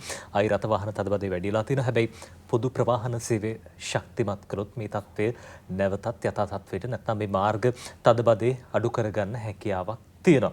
අපි සූදානම් විරාමයක් ලබා ගන්න. අමාත්‍යාචාර්ය බන්දුල ගුණවර්ධන මහත්මයා අද දවසේ තීරණයේ නියෝජනයේ තව බොහෝ දේ කතා කළ යුතුයි. ඊට පෙර අපි සූදානම් විරාමයක් ලබා ගන්න. හිතවතුනි, ඔබ නැවතත් එක්වන්නේ තීරණය සජීව සංවාදයේ සමගින්. අද තීරණයේ සහභාගීත්වය ප්‍රවාහන හා මහමාර්ග සහ ජනමාධ්‍ය අමාත්‍යතුමන් ආචාර්ය බන්දුල ගුණවර්ධන මැතිතුමන්. අපි කතා කරමින් හිටියේ දැන් රටේ තිබෙන අර්බුදයන්ට විසඳුම් ලබා දෙන්නේ කොහොමද? ඔය අතරදී අද දවසේ කැබිනට් තීරණ දැනුම් දෙන මාධ්‍ය හමුවේදී අමාත්‍යතුමා ඔබතුමා සඳහන් කළා දැන් මහකන්නේට අවශ්‍ය යූරියා පොහොර ගෙන්වන්න ඒ සඳහා අවශ්‍ය කැබිනට් අනුමැතිය ලැබුණා. පොහොර ගෙන්වීමට කැබිනට් අනුමැතිය ලැබීම යටතේ දැන් පොහොර මෙට්‍රික් ටොන් 1,50,000ක් ගෙන්වන්න නියමිතයි. අතරදී MOP මෙට්‍රික් ටොන් 45,000ක්, TSP මෙට්‍රික් ටොන් 30,000ක් රජය ආනයනය කරන්න සූදානම්. දැන් ගොවීන්ගෙන් විශාල මැසිවිල්ලක් තිබ, චෝදනාවක් තිබ පහුගිය කාලේ ගොවීන්ගේ විශාල සැකයක් තිබුණා මේක කෙරෙයිද නොකෙරෙයිද යන්න පිළිබඳව. පැහැදිලිව දැන් ඉන්දියාවෙන් පොහොර ලැබෙන දේ ගැන ප්‍රශ්නයක් තිබ්බා. ඊයේ දිනේ කැබිනට් මණ්ඩලය පැහැදිලිව අනුමැතියක් ලැබලා දුන්නා යූරියා මෙට්‍රික් ටොන් 1,50,000 ඊළඟ කන්නේට. ඊළඟට අනිත් පොහොර වර්ග ඔක්කොම මෙට්‍රික් ටොන් ලක්ෂ 2ක් විතර වෙනතෙක් ඒ සඳහා අවශ්‍ය ඇමරිකානු ඩොලර් මිලියන 55ක් විතර වෙන මුදල ඉන්දියාවේ ආනයන අපනයන බැංකුවෙන් ණයක් වශයෙන් ලබාගෙන තමයි මේ පොහොර ගෙන්නන්නේ. කැබිනට් පත්‍රිකා දෙකක් කෘෂිකර්ම අමාත්‍යතුමා ඉදිරිපත් කරලා තිබුණා. එකක් යූරියා ආනයනය කරන්න, යූරියා ඇතුළු පොහොර ආනයනය කරන්න, දෙක ණය මුදල් ලබා ගන්න. ඒ අනුමැතින් දෙකම ලබලා දුන්නා. ඒ නිසා කිසි සැකයකින් තොරව පොහොර ලැබෙනවයි කියන විශ්වාසය ඇති කරන්න පුළුවන්කම ඇති වෙනවා ඒ කැබිනට් තීරණයෙන් පස්සේ. එතුමා අදාළ ණය මුදල ලැබෙයිද කොහොමද ඉන්දියා බැංකුවේ? අවශ්‍යම ලැබෙන විදිය සකස් කරගෙන ඉවරලානේ කැබිනට් මණ්ඩලයට ඉදිරිපත් වෙන්නේ ඒක අනුමැතිය සඳහා. ඊළඟට අතිපූජ්‍ය ගෞරවාර්ය මල්වතු පාර්ශ්වයේ මහානායක ස්වාමීන් වහන්සේ අපේ පෙරදිනී විශ්වවිද්‍යාලයේ විද්වතුන් ආචාර්යතුමන්ලා හමුවේ ප්‍රකාශ කරලා තිබුණා සෑම පූජනීය ස්ථානිකම පන්සලකම වගා සංග්‍රාමය ආරම්භ කරන්න කියලා. ඒ ඉතා හොඳ මේ නායකත්වයක්. මක්නිසාදයක් මේ රටේ අතිමහත් බෞද්ධයන් ආගමික ස්ථානවල පන්සල පදනම් කරගෙන තමයි අපේ රටේ මේ සමාජ සංස්කෘතික මේ දායාදයන් නිර්මාණය වෙලා තියෙන්නේ. දැන් බුදුරජාණන් වහන්සේ දේශනා කළා තියෙනවා සබ්බේ සත්ත ආහාරත්තිතිකා කියලා. සියලු සත්වයෝ ආහාරය මත තමයි ජීවත් වෙන්නේ. ඒක නිසා ආහාර භෝග වගා කිරීම සඳහා පන්සල් භූමිය පාවිච්චි කරන්න කියන එක තමයි උන්වහන්සේ ලබා දීලා තිබුණ පණිවිඩය. දැන් ඒ අනුව කොළඹ පළාතෙත් අපේ ප්‍රදේශවල දිසාපතිතුමන්ලා ප්‍රාදේශීය ලේකම් කාර්යාල සියල්ල මල්වතු මහානායක ස්වාමීන් වහන්සේගේ ඉල්ලීම පරිදි පන්සල්වල වගා ව්‍යාපාරය ආරම්භ කරනවා. ඒ වගේම සුසිල් ප්‍රේමජයන්ත අධ්‍යාපන අමාත්‍යතුමා සඳහන් කළා සියලුම කෘෂිකර්ම ගුරුවරු ඊළඟට මේ බයෝසිස්ටම් ටෙක්නොලොජි ජෛව පද්ධති තාක්ෂණය උගන්වන පාසල් වල විශාල ඉඩකඩක් තියෙනවා. දැන් ඉස්සර කන්නංගර යුගයේ ඇතිවෙච්ච මධ්‍යම මහාවිද්‍යාලවල අක්කර 30 40 50 තියෙන මේ පාසල් තියෙනවා. දැන් මේක විශේෂයෙන් මධ්‍ය විද්‍යාලවලත් අනිත් භූමියත් පාසල් දරුවෝ මේ ජාතික වගා සංග්‍රාමයට දායක කර ගැනීම සඳහා ස්වේච්ඡාවෙන් පාසල් ඉදිරිපත් වෙලා ඒ තුලින් ඇති වෙනවා. කලාකරුවන්ගේ සංවිධාන වෙනත් වෘත්තික සංවිධානත් ස්වේච්ඡාවෙන්ම තම තමන්ගේ ආහාරය ගෙවතු වගාව පමා ආරම්භ කළ අලුත් පිපිදීමක් මේ අර්බුදය. එහෙම තමයි අර්බුදයක් ඇති වෙච්චාම අර්බුදයෙන් ජය ගැනීම සඳහා ජාතියක් වශයෙන් කල්පනා කළොත් ඒ කියන්නේ මේ වෛරයෙන් මුසපත් වෙලා තව දෙයක් විනාශ කරනවා වෙනුවට යමක් ඇති කිරීම සඳහා දායක වුණොත් තමන්ගේ තියෙන කෙටි ජීවිත කාලවල ඒක තමයි manussත්වයේ පිළිබඳ තියෙන වටිනාකම. තවත් කෙනෙක්ගේ බඩගින්න නිවන්න. එහෙම නැත්නම් තමන්ගේ පවුලේ අයගේ බඩගින්න නිවන්න අවශ්‍ය දෙයක් තමන්ට නිෂ්පාදනය කරගන්න පුළුවන් නම් මේ මහ පොළොවේ කෙටි කාලීන භෝග විශාල ප්‍රමාණයක් අපිට නිපදවා ගන්න පුළුවන් අපේ පළාත්වල. ඒක නිසා සෑම මහජන නියෝජිතයෙක්, മന്ത്രിවරයෙක්, ඇමතිවරයෙක් තමන්ගේ ගෙවත්ත ඊළඟට ඒ පාසල් විහාරස්ථාන පල්ලි පන්සල් කෝවිල් සියල් මේ දුර්භික්ෂයක් කිසි දිනක ලංකාවට ඇතිවෙන්නේ නැති වෙන්න කරගන්න පුළුවන් අපිට. අපි සියලු දෙනා මහන්සි වුණොත් දෙස් දෙවොල් තියන්නේ නැතුව තමන්ට අවශ්‍ය කරන භෝග ටික අසල්වැසියන් අතර හුවමාරු කරගන්නත් පුළුවන්. අපේ රටට ඒ වාසනාව තියෙනවා. ඒ වාසනාව මතු කර ගැනීම සඳහා මේ අර්බුද අවස්ථාවේදී කැප වුණොත් අපිට ආහාර අර්බුදයක් ඇති වෙන්නේ නැහැ. හොඳයි එමතුමා, දැන් ඔබතුමන් ගුරුවරයෙක්, අපි දන්නවා ගුරුවරයෙක් කිව්වම අර තරුණ හදවත් මේ තරුණ සිසුන් හැමතිස්සෙම ආශ්‍රය කරන්නේ තරුණ සිතුම් පැතුම් ඔබතුමා හඳුන්වනවා කියලා අපි දන්නවා. දැන් මේ අර්ගලයටත් වැඩිපුරම මුල්ලා ඉන්නේ තරුණ පිරිස්. හැබැයි අපි දැක්කා 88 89 කාලවලදී තරුණයන්ට මේ තරුණ ජීවිතවලට මොකද උනේ කියලා. එමතුමා, දැන් තරුණ ජීවිත හරි පැත්තට ගෙනියන එක දේශපාලන මේ මහජන නියෝජිතයන්ගේ වගකීමක් කියලා අපි දන්නවා. සහ ඒ චෝදනාව එල්ල වෙන්නත් මහජන නියෝජිතයන්ට මේ ඇති වෙලා තියෙන තරුණ පෙබිදීම එමතුමා දැන් කොහොමද ඔබතුමන්ලා පාවිච්චි කරන්න හදන්නේ රජයක් විදිහට? මේ දැන් වගා සංග්‍රාමයක් කියනවා ඉස්සරහට අඩුම තරමේ මේ වගා සංග්‍රාමයට හරි තරුණ පිරිස් දායක කරගන්න සැලසුමක් තියෙනවා. ඊට වඩා අපි තේරුම් ගන්න ඕනේ මේ තරුණ පිරිස් වලට මේ වැරදි දේශපාලන අදහස් නැතුව ලෝකයේ තරුණේ පාවිච්චි වෙන විදිය ගත්තොත් ඒ සඳහා අවශ්‍ය වෙන අධ්‍යාපනයේ වැරද්ද නිවැරදි කරන්න එක තමයි තරුණයන්ට කරන්න ඕනේ ලොකුම සේවය. මොකද දැන් අපිට විදේශ විනිමය රට සල්ලිනේ නැත්තේ. අපිට ජීවත් වීම සඳහා ජීවිතයත් එක්ක අරගලයක යෙදෙන රෝගියෙක්ට ලබා දෙන්න බෙහෙත් ගෙන්න ගන්න ඩොලර් නැහැ. අපිට පෝර ගෙන්න ගන්න ණයක් ගන්න ඕනේ ඩොලර් නැහැ. අපිට තෙල් ටික ගන්න නැව තියනවා තෙල් ටිකට ගෙවන්න ඩොලර් නැහැ. ඩොලර් අපි උපයා ගන්න ඕනේ. ඉන්දියාව වර්ෂයකට තොරතුරු තාක්ෂණයේ IT එක්ස්පෝර්ට්ස් වලින් තොරතුරු තාක්ෂණයේ ආශ්‍රිත අපනයන වලින් ඇමරිකානු ඩොලර් බිලියන 200ක් හොයනවා අවුරුද්දකට. ඇමරිකානු ඩොලර් බිලියන 200ක්. අපේ මුළු විදේශ ණය තියෙන්නේ කීයද දන්නවද? ඇමරිකානු ඩොලර් බිලියන 55යි. මේ ගෙවා ගන්න බැරුව නලියන්නේ 55. ඉන්දියාව IT එක්ස්පෝර්ට් කළා. අපිට වඩා 64 ගුණයක් ලොකුයි. ඒක වෙනම කතාවක්. IT අපනයනය කළා හොයනවා බිලියන 200කට වඩා වැඩිය. ගෙදර ඉඳන් තොරතුරු තාක්ෂණයේ පදනම් කරගෙන. ඉතින් මේකට මං අධ්‍යාපන ඇමතිවරයා වශයෙන් හැමදාම ඔබ දන්නවා අපේ රටේ ඉතිහාසයේ තිබුණේ විද්‍යා, කලා, වාණිජ්‍ය. මේකෙන් අපනයන උපයන්න බෑ. මම සම්පූර්ණ ජනතා විමුක්ති පෙරමුණ ඇතුළු සමහර අයගේ විරෝධතාවයේ යටතේ තාක්ෂණ වේදය කියලා විෂය ධාරාවක් හඳුන්වා දුන්නා. අද වෙනකොට බොහෝ සිසුන් ප්‍රමාණයක් හදාරනවා. මොනවද තාක්ෂණ වේදයට හඳුන්වලා දුන්නේ? තොරතුරු තාක්ෂණය, ඉන්ෆෝමේෂන් ටෙක්නොලොජි, ඉංජිනේරු තාක්ෂණය, ඉංජිනේරින් ටෙක්නොලොජි, ජෛව පද්ධති තාක්ෂණය, bio system technology, science for technology කියන ඒවා තමයි හඳුන්වලා දුන්නේ. ඒකට මහින්දෝදය තාක්ෂණ විද්‍යාගාර 1000ක් හැදුවා. මහින්දෝදය තාක්ෂණ පීඨ 251ක් හැදුවා. ඒක තමයි මේ රටේ තාරුණ්‍යයට මම කරපු දේ.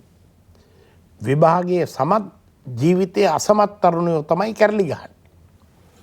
විභාගයේ සමත් ජීවිතයේ සමත් වෙන්න නම් ලෝකයේ අධ්‍යතන ලෝකයට ගැලපෙන දේ මට පරිගණක බෑ කියලා. මට බෑනේ.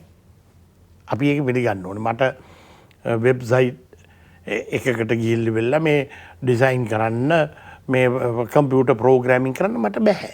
හැබැයි ඔබතුමා ඔය කියන කාරණාවට එකඟ නැහැ. මම හේතුව දැන් කැරලි ගහන්නේ නැත්නම් අරගල කරන්නේ සමහර විට විශ්වවිද්‍යාල ශිෂ්‍යයෝ වෙන්න පුළුවන්. දැන් අපි දැක්කනේ පහුගිය දවස්වල ඇවිල්ලා දේවන්නාවේ ඔබතුමන්ලගේ පාර්ලිමේන්තුව ඉස්සරහා වැඩිපුරම උද්ඝෝෂණ කරන්නේ කඳුළු ගෑස් මේ ප්‍රහාර වලට ලක් වෙන්නේ විශ්වවිද්‍යාල සිසුන්. නෑ විශ්වවිද්‍යාල සිසුන් කිව්වම කොටස් දෙකක් ඉන්නවා. දේශපාලන ව්‍යාපාරවල නිරත වෙන සිසුන් ඉන්නවා, අධ්‍යාපනය කරන සිසුන් ඉන්නවා. ඒ සිසුන්ගේ තියෙන විශාල කලකිරීමන්නේ ඉතිහාසයේ තුල මේ රටට අවශ්‍ය කරන 51% උපාධිධාරීන් කලාංශයෙන් බිහි කළාම ඒ අයට කරන්න රස්සාවක් නෑ. අපේ රටේ තියෙන ප්‍රශ්නය විශ්වවිද්‍යාලයෙන් පිටවෙන උගතුන්ට දෙන්න රස්සා නෑ. තියෙන රස්සාවලට අවශ්‍ය උගත්තු නෑ. මේක තමයි සේවා වියුක්තිය තියෙන ව්‍යුහාත්මක අසමතුලිතතාවය. තියෙන රස්සාවලට අවශ්‍ය උගත්තු බිහි වෙන්නේ නැත්තම්, ඉන්න උගත්තුන්ට දෙන්න රස්සා නැත්තම් එතන තියෙන්නේ තරුණ අසහනේ. ඉතින් ඒක නිසා ඒකට තමයි මේ අධ්‍යාපන ක්‍රමය සම්පූර්ණයෙන් උඩු යටු කරු කරලා වෙනස් කරන්න ඕනේ. ලංකාවේ මීට ඉස්සෙල්ලා තිබුණ නැන්නේ තාක්ෂණ පීඨය කියලා එකක්. ඉතිහාසයේ පුරා විශ්වවිද්‍යාල පද්ධතිය තිබුණා.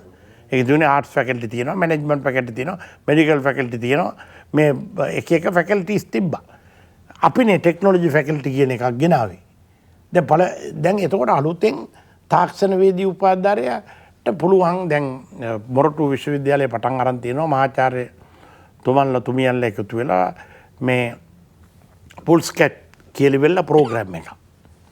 ඒකෙන් පුළුවන් මේ එක එක දක්ෂතා තියෙන තරුණයන්ට තමන්ගේ දක්ෂතාවය ගෙදර ඉඳන් විකුණන්න. කම්පියුටර් ප්‍රෝග්‍රෑමින් සහතිකයකුත් ලබා දෙනවා. මම බලාපොරොත්තු වෙනවා මේ අපේ යටතේ තියෙන පදනම් ආයතනයේ ශ්‍රී ලංකා පදනම යටතේ මේ විශ්වවිද්‍යාල පද්ධතියත් එකතු කරගෙන තරුණ එතකොට මේ Facebook වල රස්තිය අඩු වෙන්නේ නැහැ. ඔවුන් මුදල් උපයනවා. දැන් ඔබ දන්නවද දැන් මේ පොතක පිට කවරයක් තියෙනවා. මේ පිට කවරය ඩිසයින් කරන්න ඕනේ. මේ හදන්න ඕනේ. දැන් මම මේකේ කියලා තියෙන්නේ ආර්ථිකය සම්පූර්ණයෙන් නැතිවීම, මේ එක එක වර්ෂයෙන් වර්ෂයට කඩා වැටීම, මේ COVID-19 ඇතිවීම, ඒ වගේ ඒවා එක පිට කවරයක් නිර්මාණය කරනවා. දැන් මේක කරන්න පුළුවන් දරුවෙකුට තමන්ගේ පරිගණකයේ හදාගෙන මේ ටික ඩිසයින් කරලා වෙන රටක ඉන්න කෙනෙකුට විකුණාගත්තොත් ඩොලර් 100ක් විතර ගෙදරට ලැබුණොත් ඒක කීයක්ද? ඉතින් ඒ පිළිබඳ කෙටි කාලයක් තුලදී මේ තරුණයන්ට පුහුණුව ලබා දෙන්න පුළුවන්. අද වෙනකන් අපේ රටේ මේ දේශීය වෙළඳපොළ තුල තියෙන තොරතුරු තාක්ෂණ අවශ්‍යතාවයට අවුරුද්දකට 10,000ක් විතර රක්ෂා අවස්ථා තියෙනවා. විශාල රැකියා වෙළඳපොළක් මේ ක්ෂේත්‍රයේ තියෙන. ඉතින් ඒක නිසා ඒකට අවශ්‍ය ලෙස තාරුණ්‍යයට ඒ අවස්ථාව ලබා දෙන්න ඕනේ. අපේ තාරුණ්‍යයට තියෙන ලොකුම ප්‍රශ්නේ තමයි මේ ඔය ඇති හැකි ඉංග්‍රීසි මාධ්‍යයෙන් කටයුතු කළ හැකි අයට වෙනම ලෝකයක් විවෘත වෙලා තියෙනවා. ඔබ සතියන්තයේ සමහර ඉංග්‍රීසි පුවත්පත් අරන් බැලුවොත් මේ පාරේ නෙමෙයි එයාට මුදල් තියනවා නම් ලෝකෙ ඕනේ රටකට ගිහිල්ලා රටවල් කැඳවනවා ඔක්කොමලා මේ අධ්‍යාපනයේට. ලංකාවේ ස්ටුඩන්ට්ස් වීසා ඉගෙන ගැනීම සඳහා පිටරට යන්න අවුරුද්දකට ගන්නවා 30000. මුළු විශ්වවිද්‍යාල පද්ධතියටම ඇතුල් කරගන්නේ 25000යි. ඉගෙන ගන්න පිටරට යනවා 30000. ඒ කියන්නේ මේ අධ්‍යාපනයේ වෙනුවට වෙන එකක් ගන්න ඇති හැකියාවට ඉඩ තියෙනවා. පුද්ගලික පාසල්, ජාත්‍යන්තර පාසල්, ජාත්‍යන්තර විශ්වවිද්‍යාල නිරුපද්‍රිතව පුළුවන් අය කරගන්නවා. බැරි කට්ටිය පාරට වෙලා පිකටින් කර ඉන්නවා. ඒක තමයි ඇත්ත. ඒ ඇත්ත නීරස වෙන්න පුළුවන්. නමුත් ඒක තමයි ඇත්ත. හොඳයි. ඔය අතර එමතුමා දැන් අපි දන්නවා රටට ආයෝජන වැඩි වශයෙන් ගලාගෙන ඉන්නුනේ අද දැසන කාලේදී අර ඔබතුමන් සඳහන් කරපු කාරණාව දැන් වරායේ නගර ව්‍යාපෘති ඉතිහාසයේ සිදුවන වැඩිම ආයෝජනය අපේ රටේ. දැන් මේ විශේෂම ආයෝජකයන්ට සහන සලසන්න ඕනේ. අපේ රටේ තියෙන දේශපාලන අර්බුද, ආර්ථික අර්බුදත් එක්ක ආයෝජකයෝ එයිද කියන දේ ප්‍රශ්නයක්, ගැටලුවක්. දැන් රජයක් විදිහට මොන වගේ සහනද දෙන්න බලාපොරොත්තු වෙන්නේ එමතුමා ආයෝජකයින්ට? ඒ දෙන සහන ප්‍රමාණවත් නැති නිසා අතිගරු ජනාධිපතිතුමා කැබිනට් පත්‍රිකාවක් ඉදිරිපත් කළා. මොකද දැන් වෙන රටවල් වල විදේශ ආයෝජන ගෙන්න ගැනීම සඳහා බංගලදේශ, අලුතින් ඉතියෝපියාව, කෙන්යාව, ඕමානයේ වගේ රටවල් විශාල සහන ප්‍රමාණයක් දෙනවා. අපි විදියට නෙමෙයි ඒ රටවල් හිතන්නේ. හරිම ආකර්ශනීයයි. ඒ කියන්නේ දැන් ඕමානයේ අක්කර දසදහසක් 20000ක් විතර එක රටකට දෙනවා. මෙතන ඉඳන් චීනයට, ඉන්දියාවට, නෝර්වේ වලට එක මුළු ප්‍රදේශයේම සම්පූර්ණ ඕනේ එකක් පටන් අරන් ඕනේ අය ගෙන්නන්න කියලා ඉවෙලා. එතකොට ඇමරිකාවට තීරුබදු රහිතව ඕමානයේ හදන භාණ්ඩ යවන්න පුළුවන්. දැන් මං ජාත්‍යන්තර වෙළඳාම් බාර ඇමතිවරයා ලෙස ඕමානයේ වෙළඳ ඇමතුමත් එක්ක කතා කරනකොට එතුමා කියන්නේ ඔය ටික අරගෙන ඇවිල්ලා මේ ටිකේ මේ කට්ටියත් එක්ක අකර දහස් ගාණක් දෙන්නම් එහාට වෙලා කරන්න කලහම මේ හදන ටික ඇමරිකාවට යවත හැකි ඩියුටි ෆ්‍රී. ඉතින් ඒක නිසා අපේ රටේ සෝජාතිකයෝ මේ රටේ පවතින සමහර තත්ත්වයන් නිසා ඔවුන්ට මේ තියෙන වාතාවරණය එච්චර හොඳ නැති නිසා බොහෝ ව්‍යාපාරිකයෝ මේ වන විට බංගලදේශයට, ඉතියෝපියාවට, කෙන්යාවලට තමන්ගේ සෝජාතිකයෝ සමහර දෙනෙක් වැඩි දෙනෙක් සිංහල බෞද්ධ ව්‍යාපාරිකයෝ තමන්ගේ ව්‍යාපාරය අරන් ගිහිල්ලා තියෙන. දැනට අරන් ගිහිල්ලා ඉවරයි. බංග්ලාදේශයේ බොහෝ පිරිසක් ඉන්නවා. බංග්ලාදේශෙත් ඉන්නවා, ඉතියෝපියාවෙත් ඉන්නවා, කෙන්යාවෙත් ඉන්නවා. මොකද ආකර්ශනීය ලෙස අපිට වඩා වැඩි පාසුකම් දීලා ඉතා විශාල පිළිගැනීමක් දීලා රෙඩ් කාපට් එකක් කියලා ඔවුන්ට කිසි ඔවුන්ගේ ව්‍යාපාර ගිනි තැබීමක් නැහැ, වැඩ වර්ජනය කිරීමක් නැහැ, උද්ඝෝෂණය කිරීමක් නැහැ. මේ ඒකනේ සියල් කොට්ටොල අර එක අපේ කළමනාකරුවේ ඝාතනය වෙච්ච අවස්ථාවේදී ඉම්රාන් ખાන් අග්‍රාමාත්‍යවරයා මේ සඳහා විශේෂ අධිකරණයක් පිහිටලා 3 දෙනෙකුට මරණ දඬුවම දුන්නනේ. කෙටි කාලයක් තුලදී දීලා එතුමාගේ නිවසට අයට විශාල වන්දි ප්‍රමාණයක් ගෙව්වා. ඒ කියන්නේ ඔවුන් මුළු ලෝකෙට පෙන්නනවා ප්‍රචණ්ඩත්වයට මෙහි ඉඩක් නැහැ. එහෙම කළොත් අපි මෙහෙම කරනවා. ඒ අපිට බැරිද එහෙම කරන්න? දැන් මොන හරි සහන දෙන්න හැකියාවක් නැද ආයෝජකයින්ට? අපිට එහෙම කරන්න තිය අපේ ආයෝජන පිළිබඳ අපේ තියෙන්නේ බොහොම පටු ලෝකයේ නොදකින චිත්‍රයක්. ඒ නිසා එහෙම මානසික තත්වයක් යටතේ ඒකට විරෝධතා ආකල්පනේ තියෙන්නේ ආයෝජනවලට. ඉතින් අපි මේ අමාරුවේ වැටලා තියෙන්නේ ඒක නිසානේ.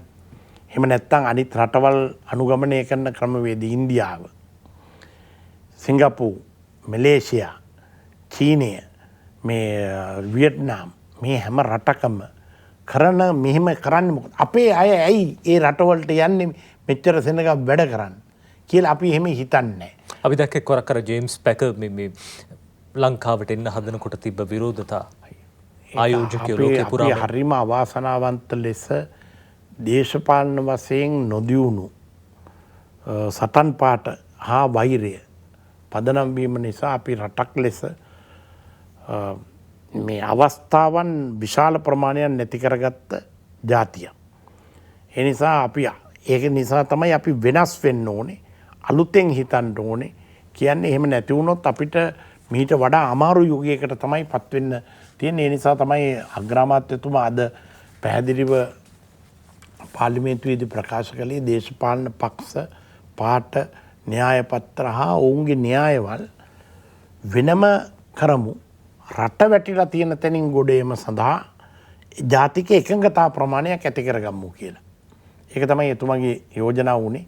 කාගේ ආණ්ඩුව තිබුණත් ඒ ආණ්ඩුවට 2029 වෙනකම් මේ තත්ත්වය අමාරුයි. හේතුව තමයි අපි 2015 16 17 19 කියන අවුරුදු වල දිගටම ජාත්‍යන්තර වෙළඳපොළට ගිහිල්ලා සවරින් බොන්ඩ්ස් අරන් තියෙනවා ඇමරිකානු ඩොලර් බිලියන 12.5ක්. 2019 ගත්ත එක කල්පිරෙන්නේ අවුරුදු 10ට ගත්ත එක 2029 දී. ඒක නිසා 2029 වෙනකම් මේ ලංකාවේ කාගේ ආණ්ඩුව ඇති වුණත් කවුරු මේ රටේ නායකයා වුණත් ඊටාම පිරිමැසුම් දායක ලෙස රට අලුතෙන් හිතලා අලුත් මාවතකට ගත්තේ නැත්තම් අපේ රටේ ආර්ථික ඛේදවාචකයක් තමයි සිද්ධ වෙන්නේ. හොඳයි මෙතුමා දැන් මේ තීරණාත්මක මොහොතක් අපි දන්නවා දැන් බොහෝ පාර්ලිමේන්තු මන්ත්‍රීවරු ඇමති දුර බාර ගන්න මැලිකමක් දැක්ක අපි දැක්කා. දැන් අග්‍රාමාත්‍ය දුරේ බාර ගන්න කිව්වමත් විපක්ෂ නායකතුමා පවා දෙපාරක් තුන් පාරක් හිතුවා.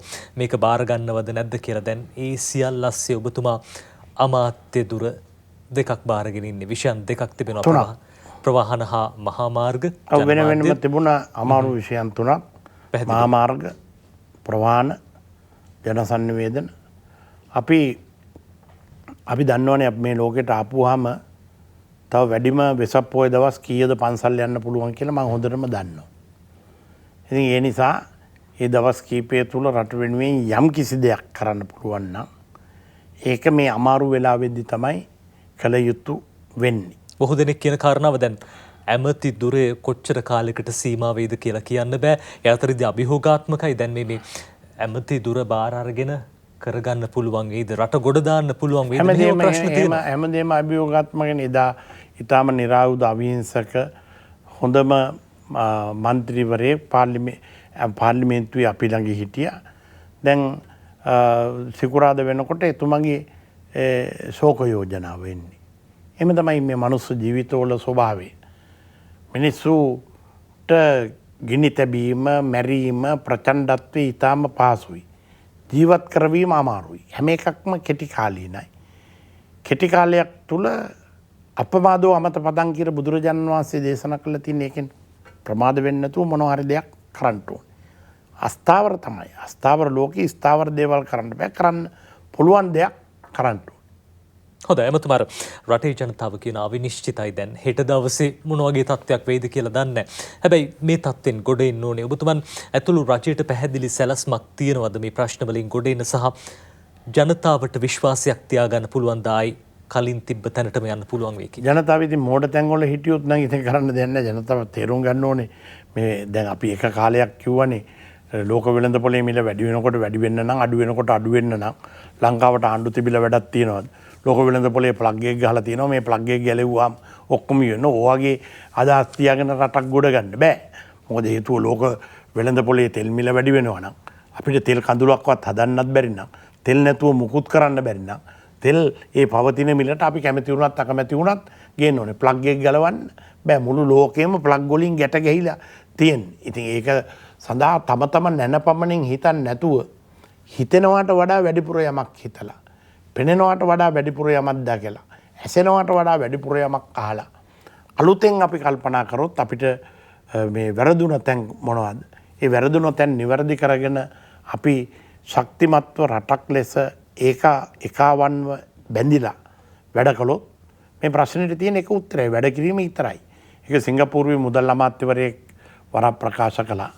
සල්ලි අච්චු ගහලා රටක් දියුණු කරන්න බෑ. පාසල් ශිෂ්‍යයන් පාසල තුලද විශ්වවිද්‍යාල ශිෂ්‍යයන් විශ්වවිද්‍යාලය තුලද ගෝවීන් ගෝවිපොළ තුලද කම්කරුවන් කම්මල තුලද වැඩි වැඩියෙන් වැඩ කිරීම තුලින් පමණයි සෞභාග්‍ය උදා කරගත හැකි. මේ ඔක්කොමල වැඩියෙන් මහන්සි වෙලා වැඩ කළොත් මේ සෞභාග්‍ය උදා කරගන්න පුළුවන්. මහන්සි වෙලා වැඩ කරන්නේ නැතුව හිටියොත් ඒක උදා වෙන්නේ නැහැ. හොඳයි.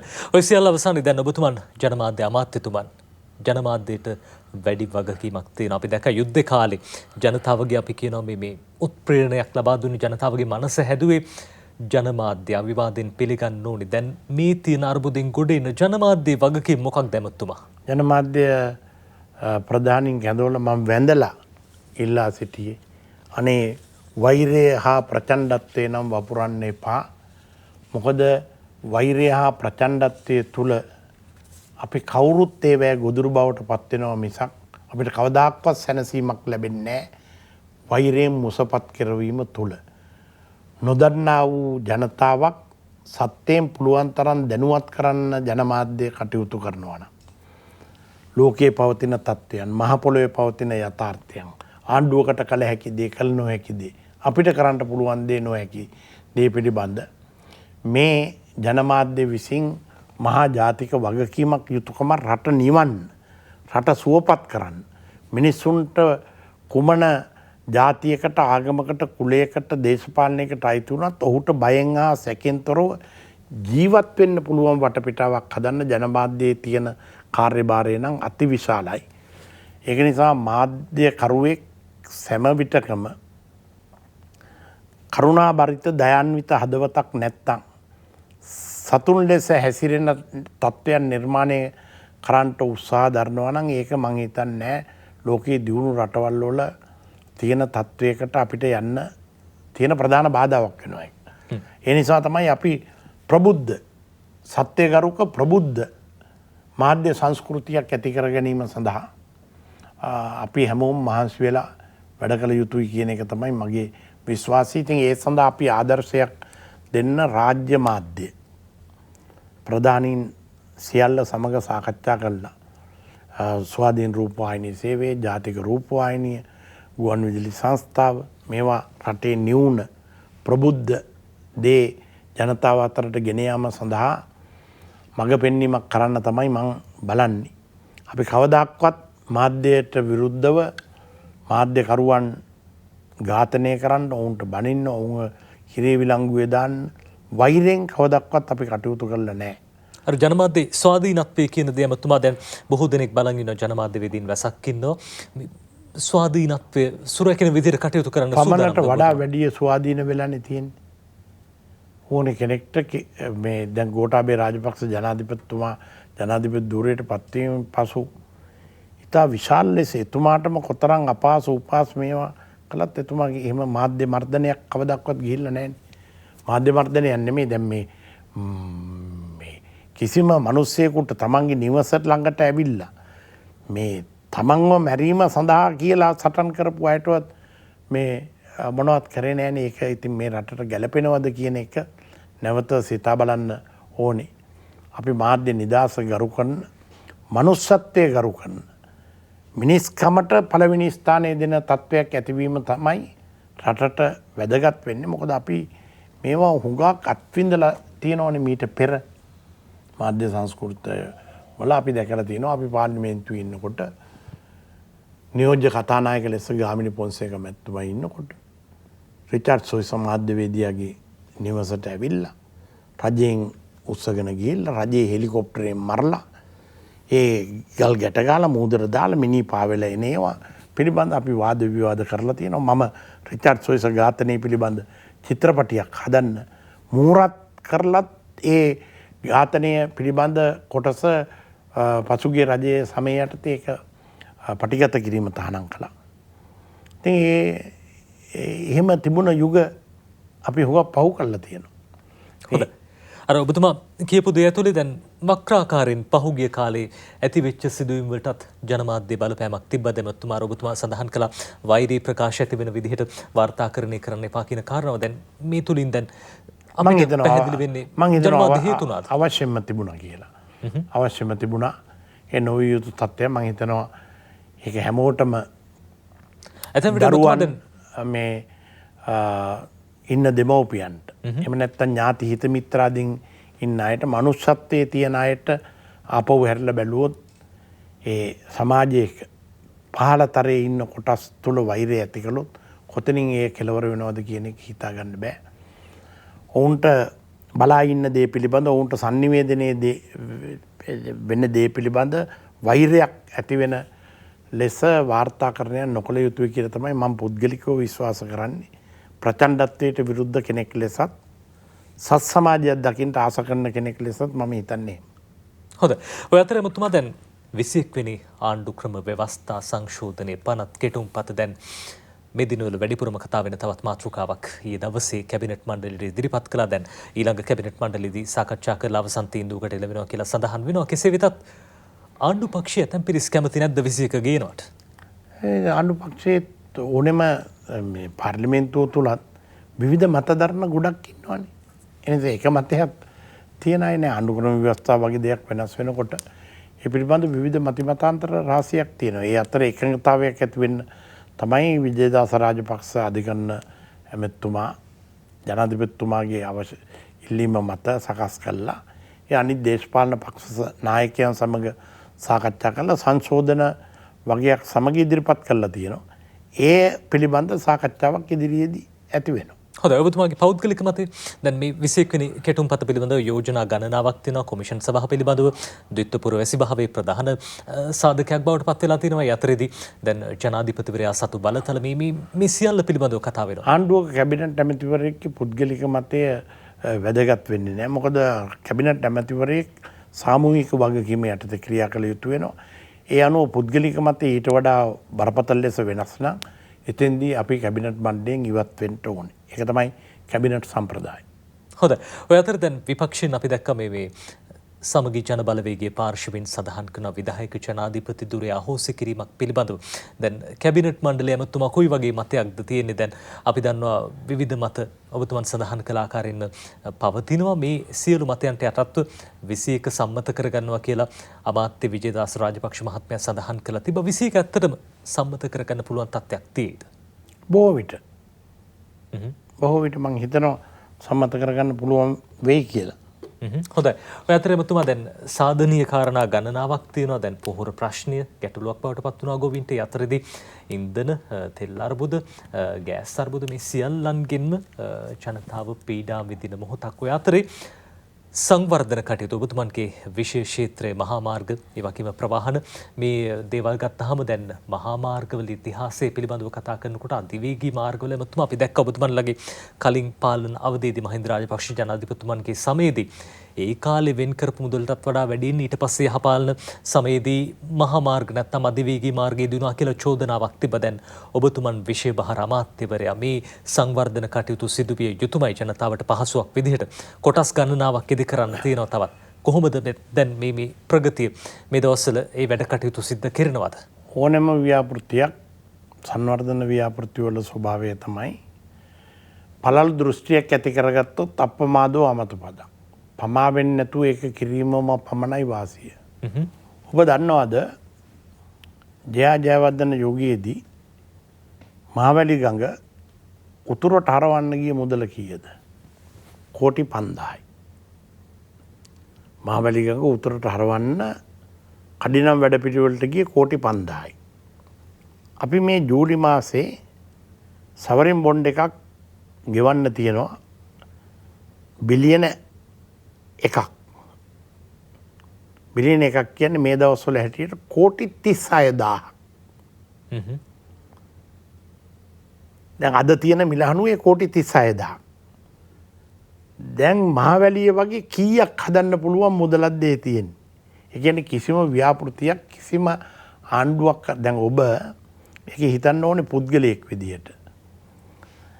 දැන් අපේ අම්මා මට ගෙයක් හදලා දෙනකොට ඒ හදන්න පුළුවන් ගාණයි මම මගේ දරුවෙකුට ගෙයක් හදලා දෙනකොට ඒ වගේ කී ගුණයක් වියදම් දරන්න ඕනේ.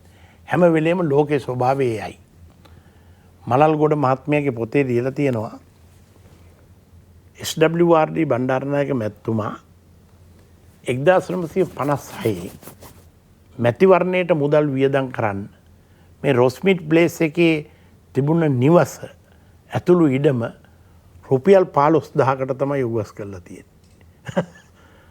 අද රුපියල් 15000 කුමක්ද?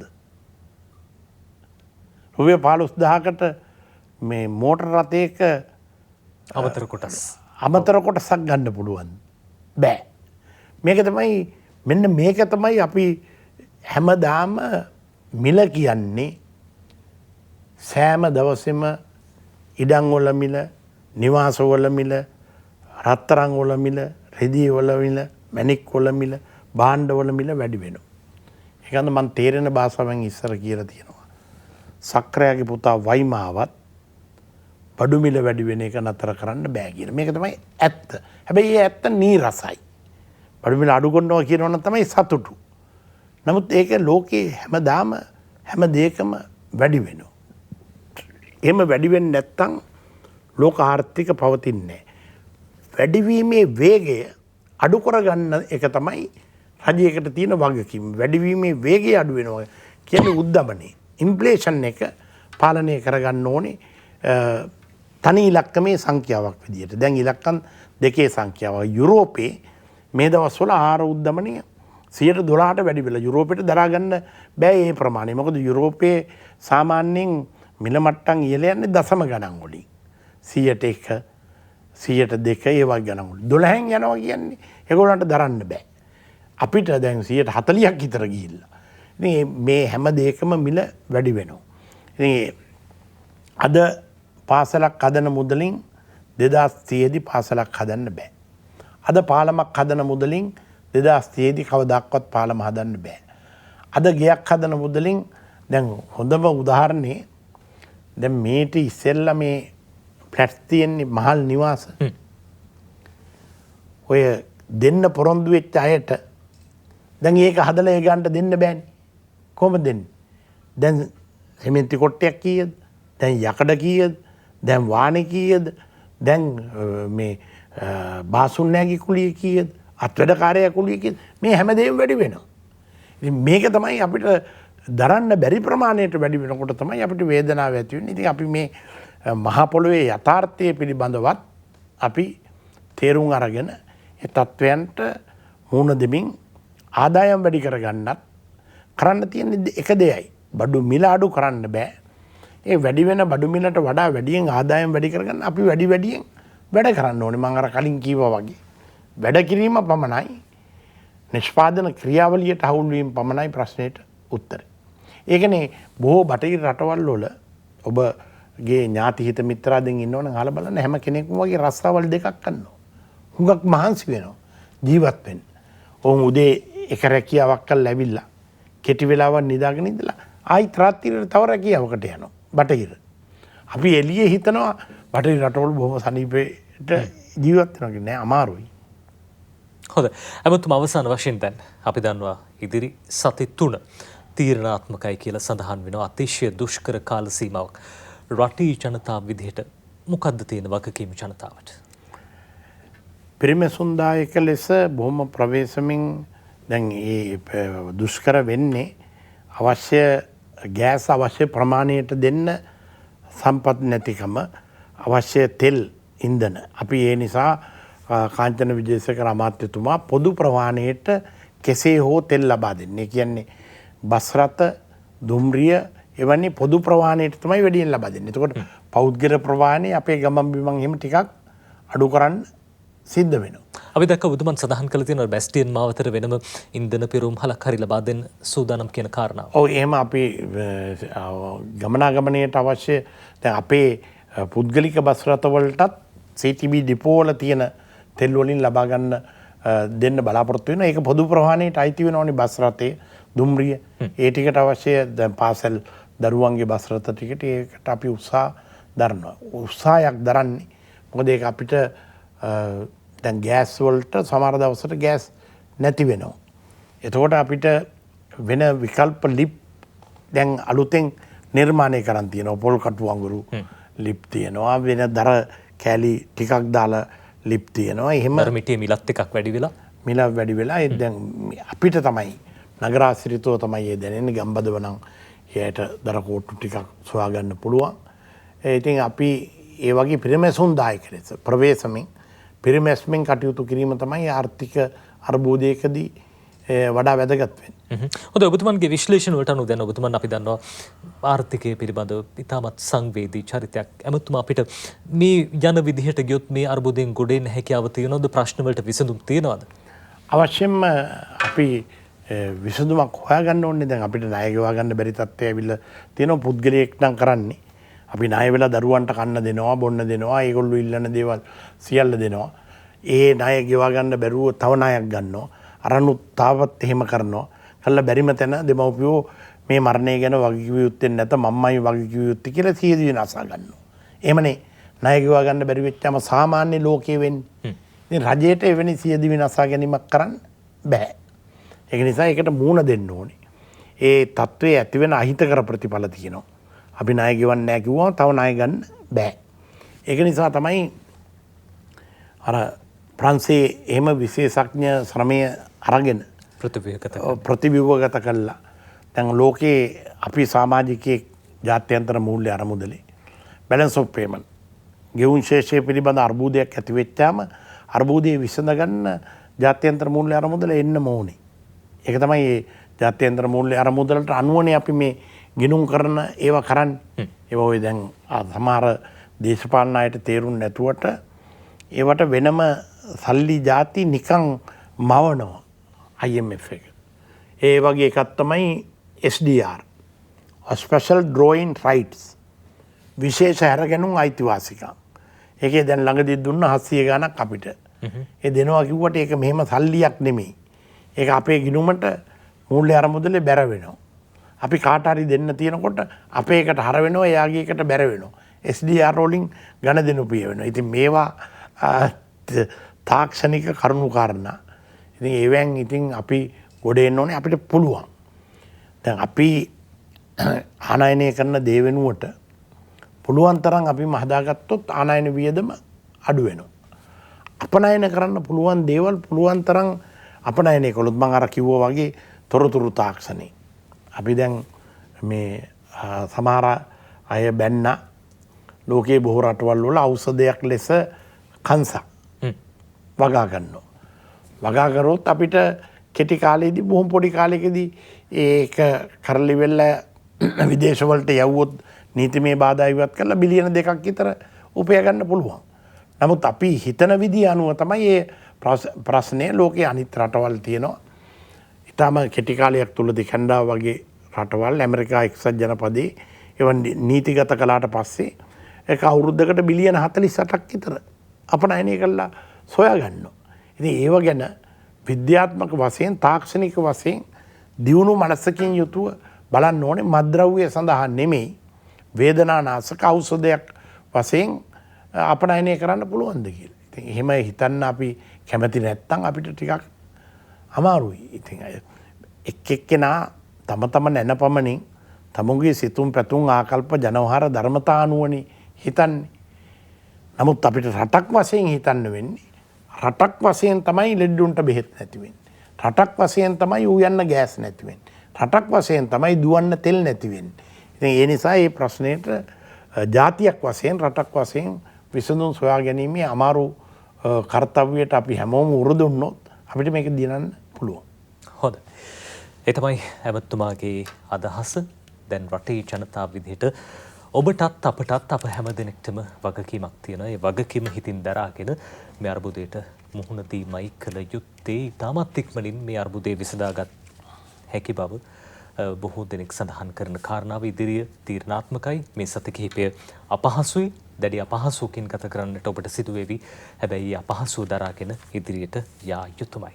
එසේනම් හිතවතුනි අපි අදට තීරණය සජීව සංවාදය අවසන් කරන්න සූදානම්. අද තීරණයේ නියෝජනයේ සහභාගීත්වය ප්‍රවාහන සහ මහාමාර්ග ඒ වගේම ජනමාධ්‍ය අමාත්‍යතුමන් ආචාර්ය බන්දුල ගුණවර්ධන මහත්මයා බොහොම ස්තුතියි අපිත් එක්ක එකතුනාට. එහෙමනම් අපි සූදානම් හිතවතුනි ඔබේ නිවසින් සමුගන්න අමාත්‍යතුමාගේ වැඩ කටයුතු සාර්ථක වෙන්න කියලා අපි ප්‍රාර්ථනා කරන අතරේදී අපි ඔබේ නිවසින් සමුගන්නවා යලිත් අපේ හමුවීම ලබන අඟහරුවාදා දවසේ රාත්‍රී 10:30ට. ඔබට සුබ රාත්‍රියක්.